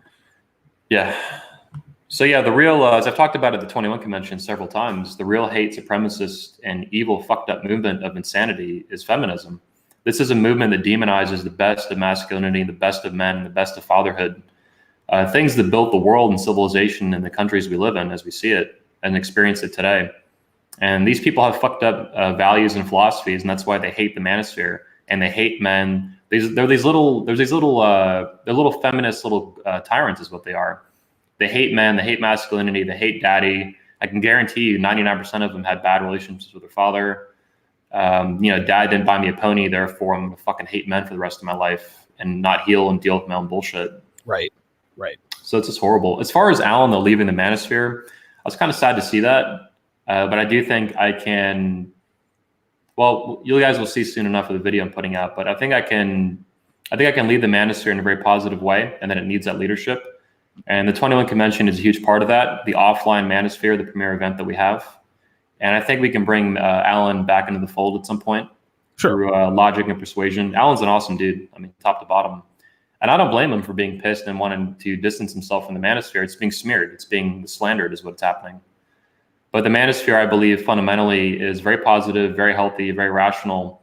And it's the first movement in the world. It's an emerging movement of men who are organizing together for the interests of men and the interests of fathers and the interests of masculinity. Very positive masculinity, real ass shit, man mindset kind of shit. You know what I'm saying? Right. Yeah, I mean. Yeah, I mean, so fuck these losers. Manosphere is awesome, and it's one of the most important movements in the world right now, in my opinion. But A1, for the first time in my life, I'm going to disagree with you, and I'm going to tell you why. Because this is where you're 1,000% wrong, brother. The thing is, you are about integrity, honesty, and all those things. There are other people out there that are trying to say their manosphere. What you're doing is you're trying to teach men how to understand manhood, understand the life, understand what's going on. You do that. But this thing called a manosphere is that there are people claiming to be manosphere, but then what they're doing is they're turning around and trying to sit and trying to harm people like you because you are a threat. You are a threat. And like I said, I never disagree with you, but you're wrong because they're not you. And guys, I'm not kissing his ass. I'm just calling a fucking spade a spade. What he does is manosphere. But there are a lot of people out there that want to claim manosphere, but send cronies on the shows like this to dislike the show, or they'll send cronies to bother, manipulate, or try to threaten people. That's where I have the disagreement. I agree with you, Steve. I mean, like I said, there's definitely unhealthy components of the manosphere. There's reasons for that, and I'll say this too: any kind of legitimately, genuinely positive change in a movement this large that's been going on for this long is going to stir up drama and conflict resolution and arguments, people getting pissed off, taking sides, and all these things. Right. But so it's not any movement that has, if feminism turned around tomorrow and turned into some positive movement, you would see a civil war break out among them and they'd be at each other's throats. Yep. That's of course not happening. And that's why it continues to be this shit show of a movement that's horrible for everyone. It makes women miserable and men and destroys nations. Right. And I talked to Alan, and I'm not going to talk about the details we talked about, but Alan is guilt by association. Y'all are, it's not you, Anthony. This has nothing to do with you because this is not you why he's leaving. I think, I want to put the words in his hand, why he's going is because, it's not just white people that are shooting up shit. Then you got people of all races, number one, okay? Number two, when you look at some of what you call the black manosphere or whatever, all they do is complain. All they do is complain, dude. All they do is black women ain't shit. They just shit, and it just all they do is whine like a bunch of women. And then you got other people. You got people that like a cult, Anthony and Donovan. A thing about a cult is they take people who are like just confused, downtrodden. Right, they put their arm around and say it's okay, follow us. We're going to show you can go your own way. You can. Then we talked about yesterday. Listen, I just like I say, I was before all of this because I just stay on my side of the street. But why I resonated with Anthony is because he's teaching values that were always taught on the street: loyalty, respect, honor, integrity, courage. That's why I had to disagree with him because he's doing it. But do you see that with all these other people that are claiming manosphere? No, they're talking about trying to destroy something that can help young men become great adults. And unfortunately, because of all that, That's where you get people that are angry, bitter, and mad because they're confused, because they can't get a woman, and yet they still keep getting pumped in bad information. So then when they do something, then they try to claim manosphere. And that's not the manosphere. Those are what I call false prophets, or for you biblical motherfuckers, antichrist, that come along here and try to do something that is not, man. That's all I want to say on that, brother. I can back up some things Steve said here too. In terms of mass shootings, the one you see publicized the most of white shooters, but the stats on it are actually a lot different. It's very diverse. How many, what kind of races and things, pop off shootings. I think the actual definition from the FBI for mass shooting is anything involving over 4 fatalities or whatever, people getting shot. And if you actually look at that definition of mass shootings, they happen all the time. It's just these ones that get really big where 20-something people get shot up or something. That's what gets all the publicity and the attention, and it fits a narrative that they want to dig into. When some dude who's Muslim lives up in Canada, rents a van, runs everybody over, that shit's in and out of the news cycle in a heartbeat. Right. When a woman, I don't know, was she vegetarian? A vegetarian YouTuber woman goes to the YouTube headquarters in California, and now she's a female shooter, and she shoots up the fucking place and then kills herself. That gets in the news, and then it's immediately removed as soon as possible. It doesn't fit the narrative of white men are evil, masculinity is evil, fatherhood's evil, men are useless, boys are fucking fucked up and violent. So they're always building a narrative, and whatever fits the narrative, they expand, and whatever doesn't, they want to minimize and get rid of as fast as possible. So anyone's capable of mass shootings. Violence happens all the times. I know black on black crime, for example, like super huge, violent. I've seen black women on YouTube screaming about it, which is kind of interesting. She's like, "You're the most violent motherfuckers I've ever seen." But every race has its problems. Every race is like a little tribe. And as far as mass shooters, though, with the manosphere, I mean, these are not men that we want anything to do with. And them trying to ascribe these men to us, they're grasping at straws. The New Zealand guy, for example, and all this shit. Like, what the fuck? That has nothing to do with any of this. No. If this was, Roosh V or fucking, someone like that coming out doing a mass shooting, that's a lot different. Yes. Different. But that has never fucking happened to my knowledge, not any meaningful way.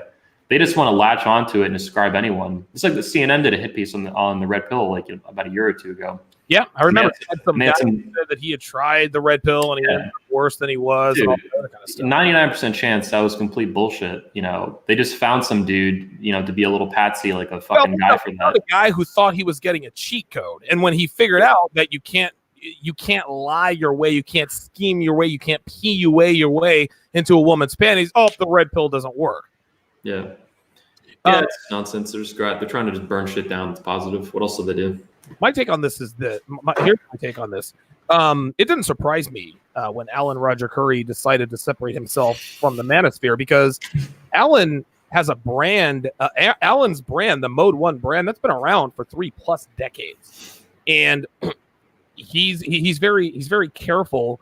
That is his life's work, and he's not going to have it destroyed just by, a few articles or a few misinformed people. But I will say this, the manosphere at large, what we do is we give information, we give actionable advice for men to improve themselves. Yes, some of that actionable advice requires us to point out some of the bad in the world. We have to talk about, we can't offer solutions if we don't at least talk about the problems. But like Steve said, the black manosphere in particular seems hell-bent on there's one guy in particular, all he does is complain. And it gets to a point to where if you can only complain so much before people start to tune you out. But then you get people who don't tune you out. They continue to listen to that complaining, and they've already got it in them that they're already angry, they're already upset, and then they go out and do something stupid. Here's something else I'll tell you. Here's something else I'll point out. There's some very dangerous people out there who are dangerous to men who call themselves red pill. Okay? There are a lot of men out there, and I don't really know all of them, but I know of a few of them. These are the men that endorse take away women's rights. Okay, listen, that may or may not be the solution, but that's not going to happen. We're not, guys, this ain't the 1950s, no matter how much we want it to be. We need to deal with what is. We don't need to bitch and moan about, well, back in my day. It's not back in my day anymore. This is the hand that we're dealt. women are fucked up, and you either listen, it's survival of the fittest. You either evolve and become good with women, or you get left behind. That's how it goes. Most men who get left behind tend to go into a shell. Very few of those men, they lash out and they do mass shootings. Something Steve said really sort of resonated with me. And this is when men find the red pill when they are downtrodden. And the red pill, it's almost kind of like a religion. People like to call it a cult. Maybe it is, maybe it isn't. It doesn't matter. It improves lives. Call it whatever you want. But men or people don't look for the church when their lives are great, right? When life is great, they're making a lot of money, they're swimming, they have a big family, they're successful, and if they're not overly religious, they're not going to seek out the church. But if their wife leaves them, if they leave, if their job goes away, if they lose their job, if she gets custody of the kids, now all of a sudden he's looking for something to latch onto. And women as well. In area code 512, I see you in the queue. I'm going to get to you in just a second. The red pill is much the same way. If a man is swimming in pussy, if a man is great with women, if he's got 8 girlfriends and he's slaying it with women, there's really no need for him to find the red pill. But when all of a sudden he hits a slump, or he figures out, wait a minute, I can't get women anymore, he's on a 5-year slump. Well, then what the hell do I do? How do I get girls? It leads them to the red pill. The last point to make is this.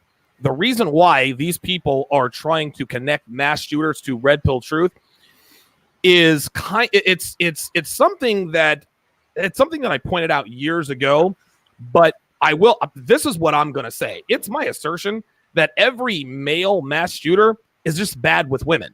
That's just all there is to it. I'm not going to sit here and say, listen, if he were good with women, that would have prevented a mass murder. I think maybe it probably could have. Because men who go out and they shoot places up, these are men who are not happy with themselves. This isn't to say that women are the cure-all. We know that we don't need women, but we want them. But one underlying, the common denominator with most, if not all of these mass shooters, is that they're probably not very good with women. If a man is good with women, whether he is good at his job, sucks at life, if he's decent with women, he's usually pretty content with himself. And so when these people go out and they shoot up a bunch of places, chances are they're probably bad with women. So the red pill does save lives in that regard.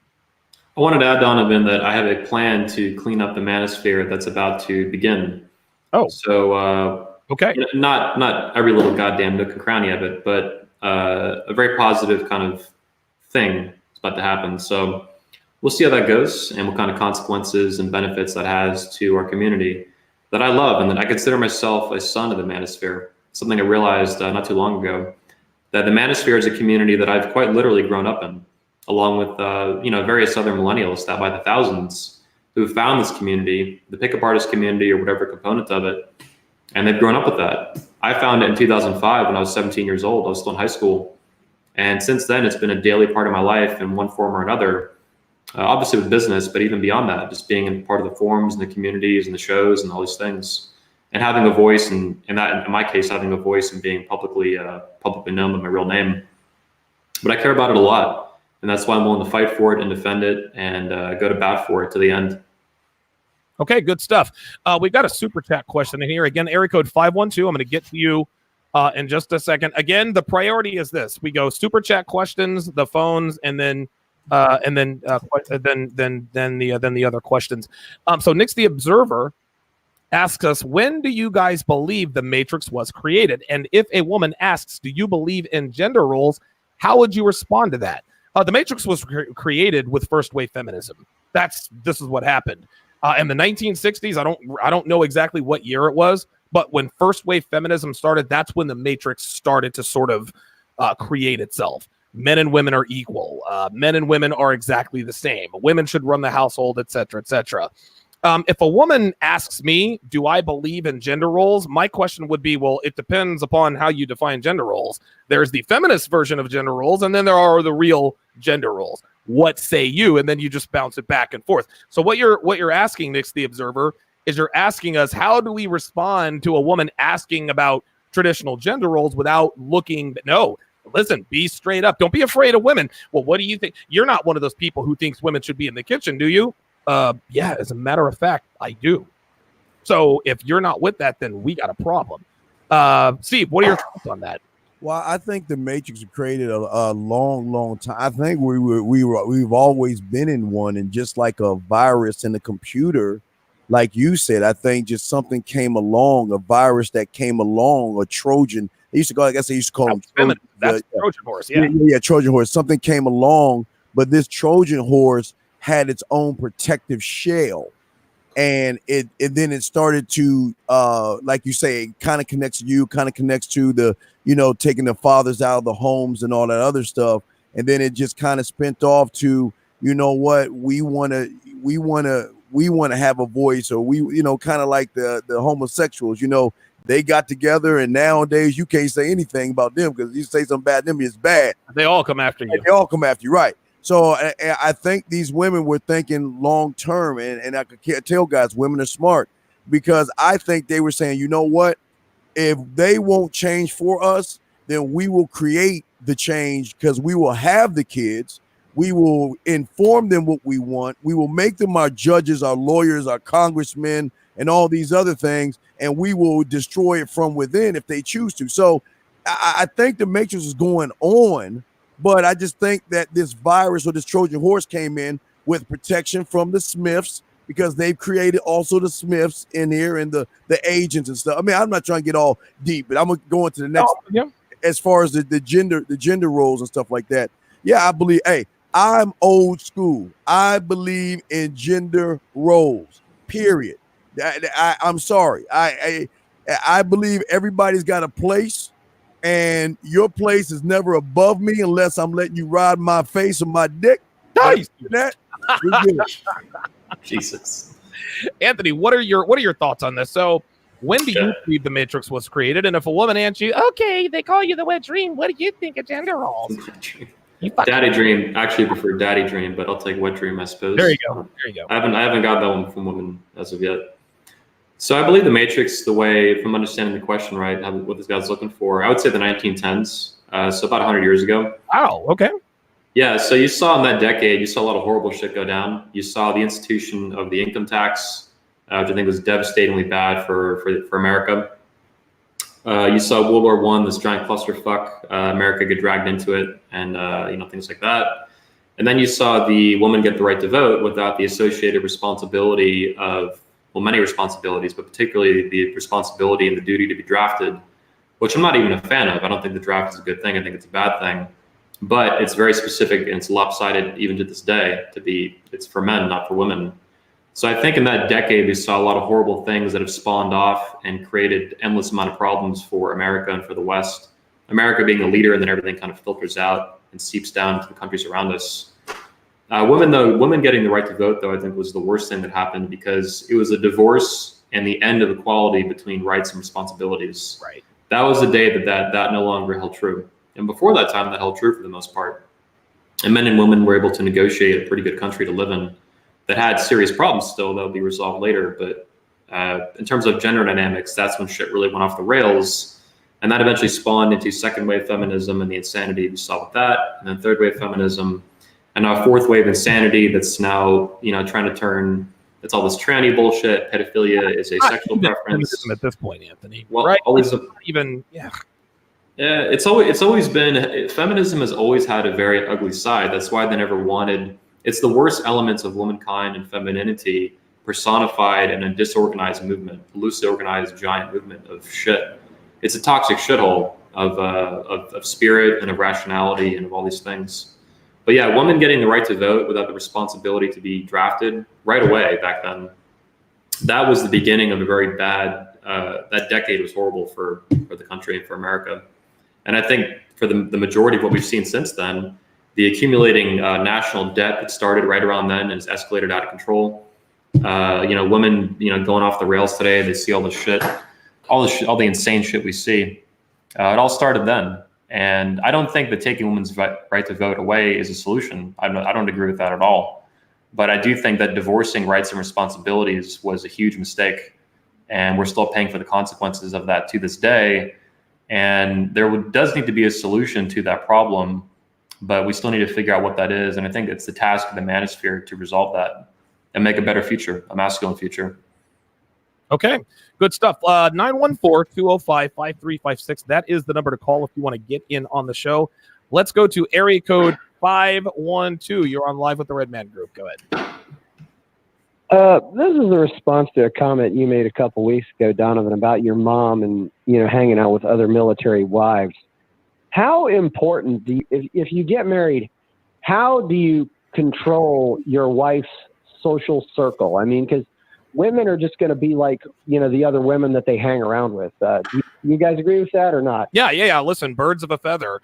Women are, we say this all the time, is you are the company you keep. I think there's another saying out there that says something to the effect that you are the average of the 5 people you spend the most time with. So your question is how do you control a woman's social circle? I know what my answer is. Steve, I want to get your thoughts on this. Well, as long as the social circle is women, I have no problem with what she does, as long as she can do whatever she wants around her friends. But when I'm in her presence or she's with me, she better act right. Bottom line. I don't have time to play games with her. And my thing is this: don't put my business out on the street. When I find out you put my business on the street, then you and I are gonna have a little conversation. No abuse, just a conversation. But I don't do the social circle with the male friends. I don't do that. I don't do that Seinfeld, How I Met Your Mother, Beverly Hills 90210 type bullshit. I don't do that. Okay, Anthony, I'm fairly certain you heard the question. Did you hear the question the caller asked? Yeah. My audio stays consistent. It's the video that I keep having an issue with. Okay, yeah. All right, go ahead. Go ahead, Anthony. What are your thoughts on his question? Yeah, I mean, I agree with everything you guys just said. That the people you hang around with, male or female, are going to reflect on you in a very large sense, or it's very easy to become like them. So you need to watch who she's hanging out with. Also, no hanging out with male friends and shit. No. That's super weird. I don't think. I was actually talking the other day with a friend of mine, and I really don't think that men and women can even be friends. No, they can't. No. Yeah, but I don't mean that in the sense that men and women can't have positive relationships. Obviously, they can. Intimately, among family, things like that. I have a great relationship with my older sister. That's, it's awesome. But the reason I bring that up is I think the English language is lacking a word for male, female friendship like that. That's not unhealthy and weird. And most of them are, and that's why it doesn't exist. That's why saying that men and women are, they're friends, like they're not. It's bullshit 99.9999% of the time. There's always a sexual component and risk there. As far as controlling your social circle, I don't have a lot of direct experience to speak from on that. I'd say listen to Donovan and Steve on that. And also, but at the same time, she needs to be able to, you shouldn't have to do a lot of micromanaging is what comes to mind. You shouldn't have to do all this domineering stuff where you're dictating every little thing in her life. She should be behaving in a way that responds to your values. And if you have that unlocked and she is in your frame, most of that should clear itself up. There you and go. Then a little bit of, from time to time, you fix things up manually. Yeah, listen, I agree with what Anthony said. If you have a strong enough personality, if your frame, if your lifestyle, if your influence over her is strong enough, she will naturally gravitate away from friends who are a bad influence on her in terms of a relationship. Now, when we say bad influence, let's not pretend that we don't know what we're talking about. We're talking about slutty friends, right? Okay, so you have friends that influence you to eat steak instead of potatoes. Nobody cares about that. No, we don't want other women to pollute or contaminate our women.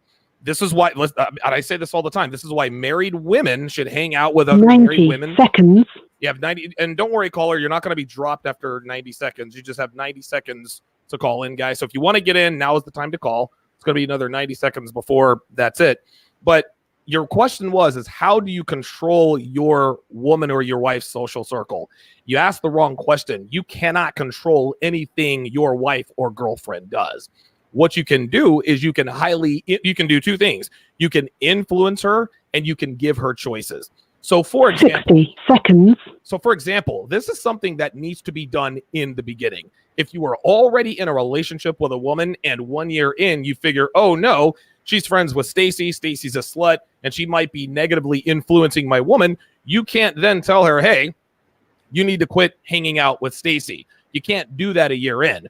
What you do is before you get with her, when she angles for that relationship first, and she starts to ask you, okay, what is required, and you sort of indirectly tell her these things, just let her know kind of subtly, listen, you said you want to be in a relationship with me. You need to limit. If you want to be in a relationship with me, you need to limit your time with Stacy. Well, why do I need to limit my time with Stacy? Because I don't want it. You don't even have to explain anything to her. When you say I want you to limit your time with Stacy, 10 seconds. She's going to know why she's going to know why you want her to limit her time with these friends who are a bad influence. Women, and Steve says this all the time, women aren't stupid. 90% of the time when a woman asks you a question, she already knows the answer. She just wants to know, A, if you have the balls to tell her the truth, and B, if you're afraid to or what was the second one? She when she asks a question, she wants to know that you have the balls to tell her the truth, or if you are going to go into some long drawn out explanation to give her the opening to argue with her. If you start explaining things to your woman, that gives her, and she'll pick something out of what you explain to her to grab onto and disagree. Now you guys are in an argument about who she is going to hang out with. I'll go one step further on what you're saying here, Donovan. They're not only checking to see if you have the balls to tell her the truth, like honestly what you want and what you feel. They're checking to see if you have the balls to tell yourself that. Yes, which is where most men fail. They fail first with themselves and then with the woman. So they're really checking you, what's going on in your head. Yes. For them, that'll be if you tell them the like God honest truth, that whatever the fuck that is in that moment, if it's appropriate for that, and it probably is, it's more important about you being able to do it with yourself first. Everything starts there. So in the beginning, and again, we talk about this all the time, your woman is not going to know what your boundaries and expectations are unless she pushes them first. Everyone's going to do this. What can I get away with? So while you are dating, while you are in the first throes of romantic lust, and she hangs out with Stacy that night, what you need to do is you need to withdraw your attention from her, right? When she says why, and she's gonna ask you, well, I noticed you've been a little bit cold lately. I noticed you haven't really been available. Is there a reason why? Let her know. Listen, I don't like it when you hang out with Stacy. That's just all there is to it. And say, listen, I don't like it when you hang out with her, and we both know why. So then she'll ask you, are you telling me that I can't hang out with Stacy? No, listen, I'm not going to tell you what you can or cannot do. You're a grown woman. I'm not your father. I cannot control you. What I will tell you is that the more you hang out with Stacy, the less available I am going to be, right? So she does the math in her head. Okay, he's not saying that I have to drop Stacy as a friend, but the more I hang around Stacy, the less available he's going to be. Well, guess what? Now there's a choice. I can either hang out with my friend Stacy all the time, or I can be this guy's girlfriend or main chick. And if you're a high value guy, if she wants to be with you enough, she's not going to cut all ties with Stacy. But what she's going to do is she's going to limit her interactions with her. Women, in order for women to influence other women, they have to be physically present with one another. This is why we say that married women should never have single friends. Married women should never have married friends who cheat on their boyfriends or husbands. So there's no way to control your woman or your wife's or your girlfriend's social circle, but you can highly influence her decision making. You need to make sure that she directly correlates hanging out with the friends that you don't approve of.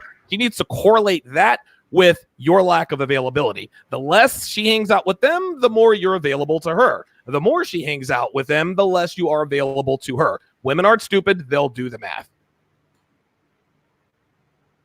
That's some real talk. Caller, does that answer your question? Yeah, that's a good answer. Yeah, thanks. Okay. Well, thank you for calling. Area code 512. Getting to the top of the hour here, so we're going to go ahead and we're going to start winding things down. I'm going to read some of the comments in the chat. James Martinez says, he says, you're not shooting up stores if you're shooting. Oh, wow. You're not women. I saw that. Shooting in women, which is absolutely freaking hilarious, as Devin gives me a turkey sandwich. Let's see. Beta Male Strategies says, thanks, gentlemen. The lie was something trivial regarding her body. I did it not to hurt her feelings, and it was a long time ago. I since then changed my behavior, but since then she couldn't trust me. Okay, I guess that was the answer to the question. What exactly did he lie about? Your bitch chose me, says Donovan. Respect to you and Anthony and Steve. All right. Jesse Tyler Wellman says how to not be a nice guy. Rule number 1, you're the most important person in all of your relationships. Rule number 2, don't care about what anyone or what any woman thinks or their opinion is. What are your thoughts on that, Steve? Well, I tell guys all the time, if y'all want to see the antithesis of an asshole, watch Curb Your Enthusiasm. I love Larry David. Larry David is a straight up bona fide asshole who doesn't care what people think about him, and he's gonna tell him what he feels and what he thinks without thinking it. So, but again, y'all don't take what we're saying as like I gotta be an asshole. No, myself, Donovan, and Anthony, we're nice guys. I'm a nerdy geek, sci-fi, SpongeBob cartoon watching, video game playing cake motherfucker. That's me. But great man, because regardless of who I am and what I do, I have standards, principles, laws, rules, and codes that dictate my life and dictate my relationships. That's all I want to say on that. Anthony, your thoughts? Yeah, can you give me the question again? I was playing with my video there. What he was talking about? Wait, let me scroll back up to it. Hang on a second. Kind of got sucked into what Steve was saying here too. Oh, that's quite all right. Oh, Jesse Tyler Wellman says how to not be a nice guy. Number 1, you're the most important person in all of your relationships, and number 2, don't care what anyone or any woman thinks or what their opinion is. Yeah, I'll just add this. I think Steve covered that really well based on what he just said. I'll say that what men consider an asshole, and so this is the nice guy asshole thing. What men consider an asshole and what women consider an asshole are very different things. They're coming from different biological and psychological perspectives. So women do want you to be the asshole, but to them, they're not going to say that usually, right? Like 99 times out of 100. But that's what they want. But men don't want to be around assholes. I don't want asshole friends. I don't want asshole people in my conventions. I don't want asshole speakers. I don't want asshole people in my life in any way, right? But women do. They love assholes. That's why they date them endlessly. That's why they fuck them. They get, knocked up by them, all this shit. Just keep in mind that those are different things to each sex. And you don't have to be an asshole to men in your life. But with women, you should characterize a lot of those behaviors in a way that's productive and healthy and makes sense to you first and then to her and what she wants. And her desires for that alpha asshole, the guy who does have boundaries and strength and courage and mastery and honor. That to her is an asshole kind of thing. And then with your guys, your boys, you don't need to do that.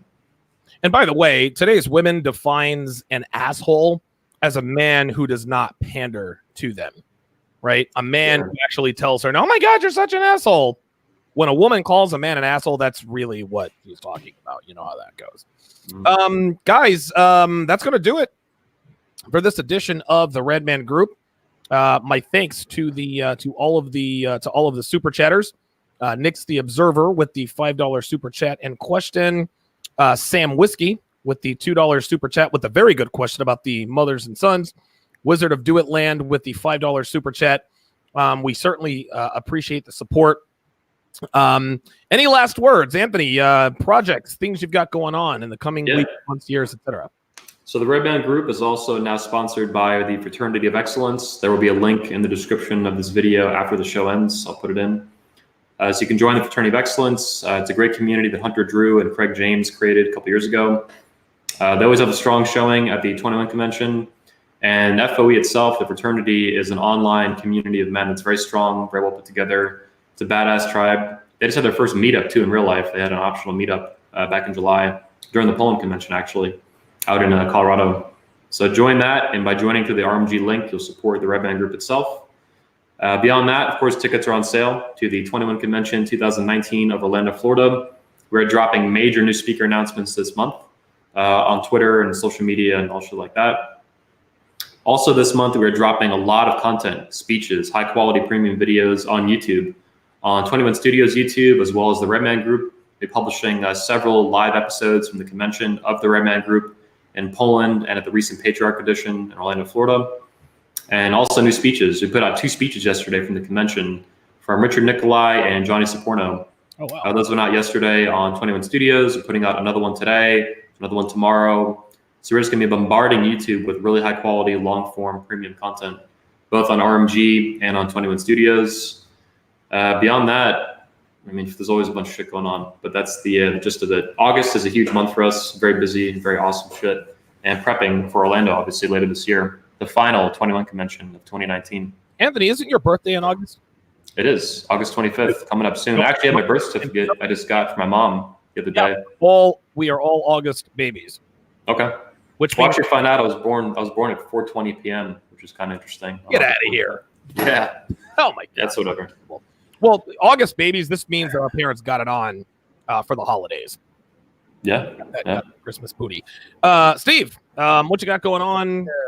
Project? I can't give the time where I was born like Anthony. All I know, my parents were smashed in November, and they had me August 21st. So that's all I know. But what I have going on, guys, don't forget Monday, 8 East on this channel, we've got the Red Pill Mindset Show, and I'm going to be talking about, when it comes to life, women, and everything, what kind of businessman are you? That's what we're going to be discussing on the show on Monday, so y'all guys go ahead and tune in. Also, guys, if y'all want to holler at me, Instagram, Man Mindset, Twitter, Man Mindset, Facebook, Man Mindset. And thank you, Anthony. Thank you, Donovan. It's been great. I love this, man, and it wouldn't be possible if it wasn't for A1, man. Appreciate you all, brothers. Yeah, today's show was awesome. This new StreamYard software is absolutely the truth. Oh, wait, one thing, and the support of the chat room and the chat room dogs. Everything's coming around, guys, and we just want to say we appreciate y'all guys as well. I just want to take a moment to say thank you to those that are listening, who are going to listen, who are continuing to listen. Absolutely. This is impossible without them, for sure. Yeah, definitely thank you for the super chats. But yeah, the show, the split screen and all the different views and bringing on, sharing the screen, that's a game changer. I'm definitely going to be doing that a lot more on my channel when I have guests on. I think that could be very beneficial. I'm actually going to be releasing modules. I have an ocean of content out there, and it's scattered all over the place. Dude, some of it's on Patreon, some of it's on YouTube, some of it's on my hard drive. What I'm going to be doing is I'm going to be compiling and I'm going to be grouping this content, and I'm going to put it. It's going to be for sale on my website. So be on the lookout for those guys. It'll just be modules. It'll be the Illimitable Man Chronicles. It'll be the Alan Roger Curry, a compilation. If I've got 10 or 11 episodes on game, I'm going to put all those together. It's going to be from the past all the way to the present. So just be sure to stay tuned for that. I'm also in the process of finishing up my book. My book is coming out. I don't have an exact date, but it's coming out very, very soon. And it will be for sale exclusively on my website. I don't know if I'm going to make it available on Amazon or not. We'll see what happens, but we'll figure that out. Other than that, that's what I've got going on. Anthony, what you got? Yeah, last thing I forgot to mention. So there's so much going on. We'll be launching tickets to new events this month as well, and in September. For example, the 2020 Patriarch edition of 21Con. Those tickets will be released in a few weeks, and tickets to the next summer's Poland convention will release soon as well. There'll be pre-orders available. You can get it early. So there'll be news on that. You'll see on the community tabs and social media, Twitter, all that shit. So new events, Orlando events coming up soon, 2020 events, lots going on. All right, guys, that's going to do it for the 77th edition of the Red Man Group. We will see you guys back here next week. Thanks for watching.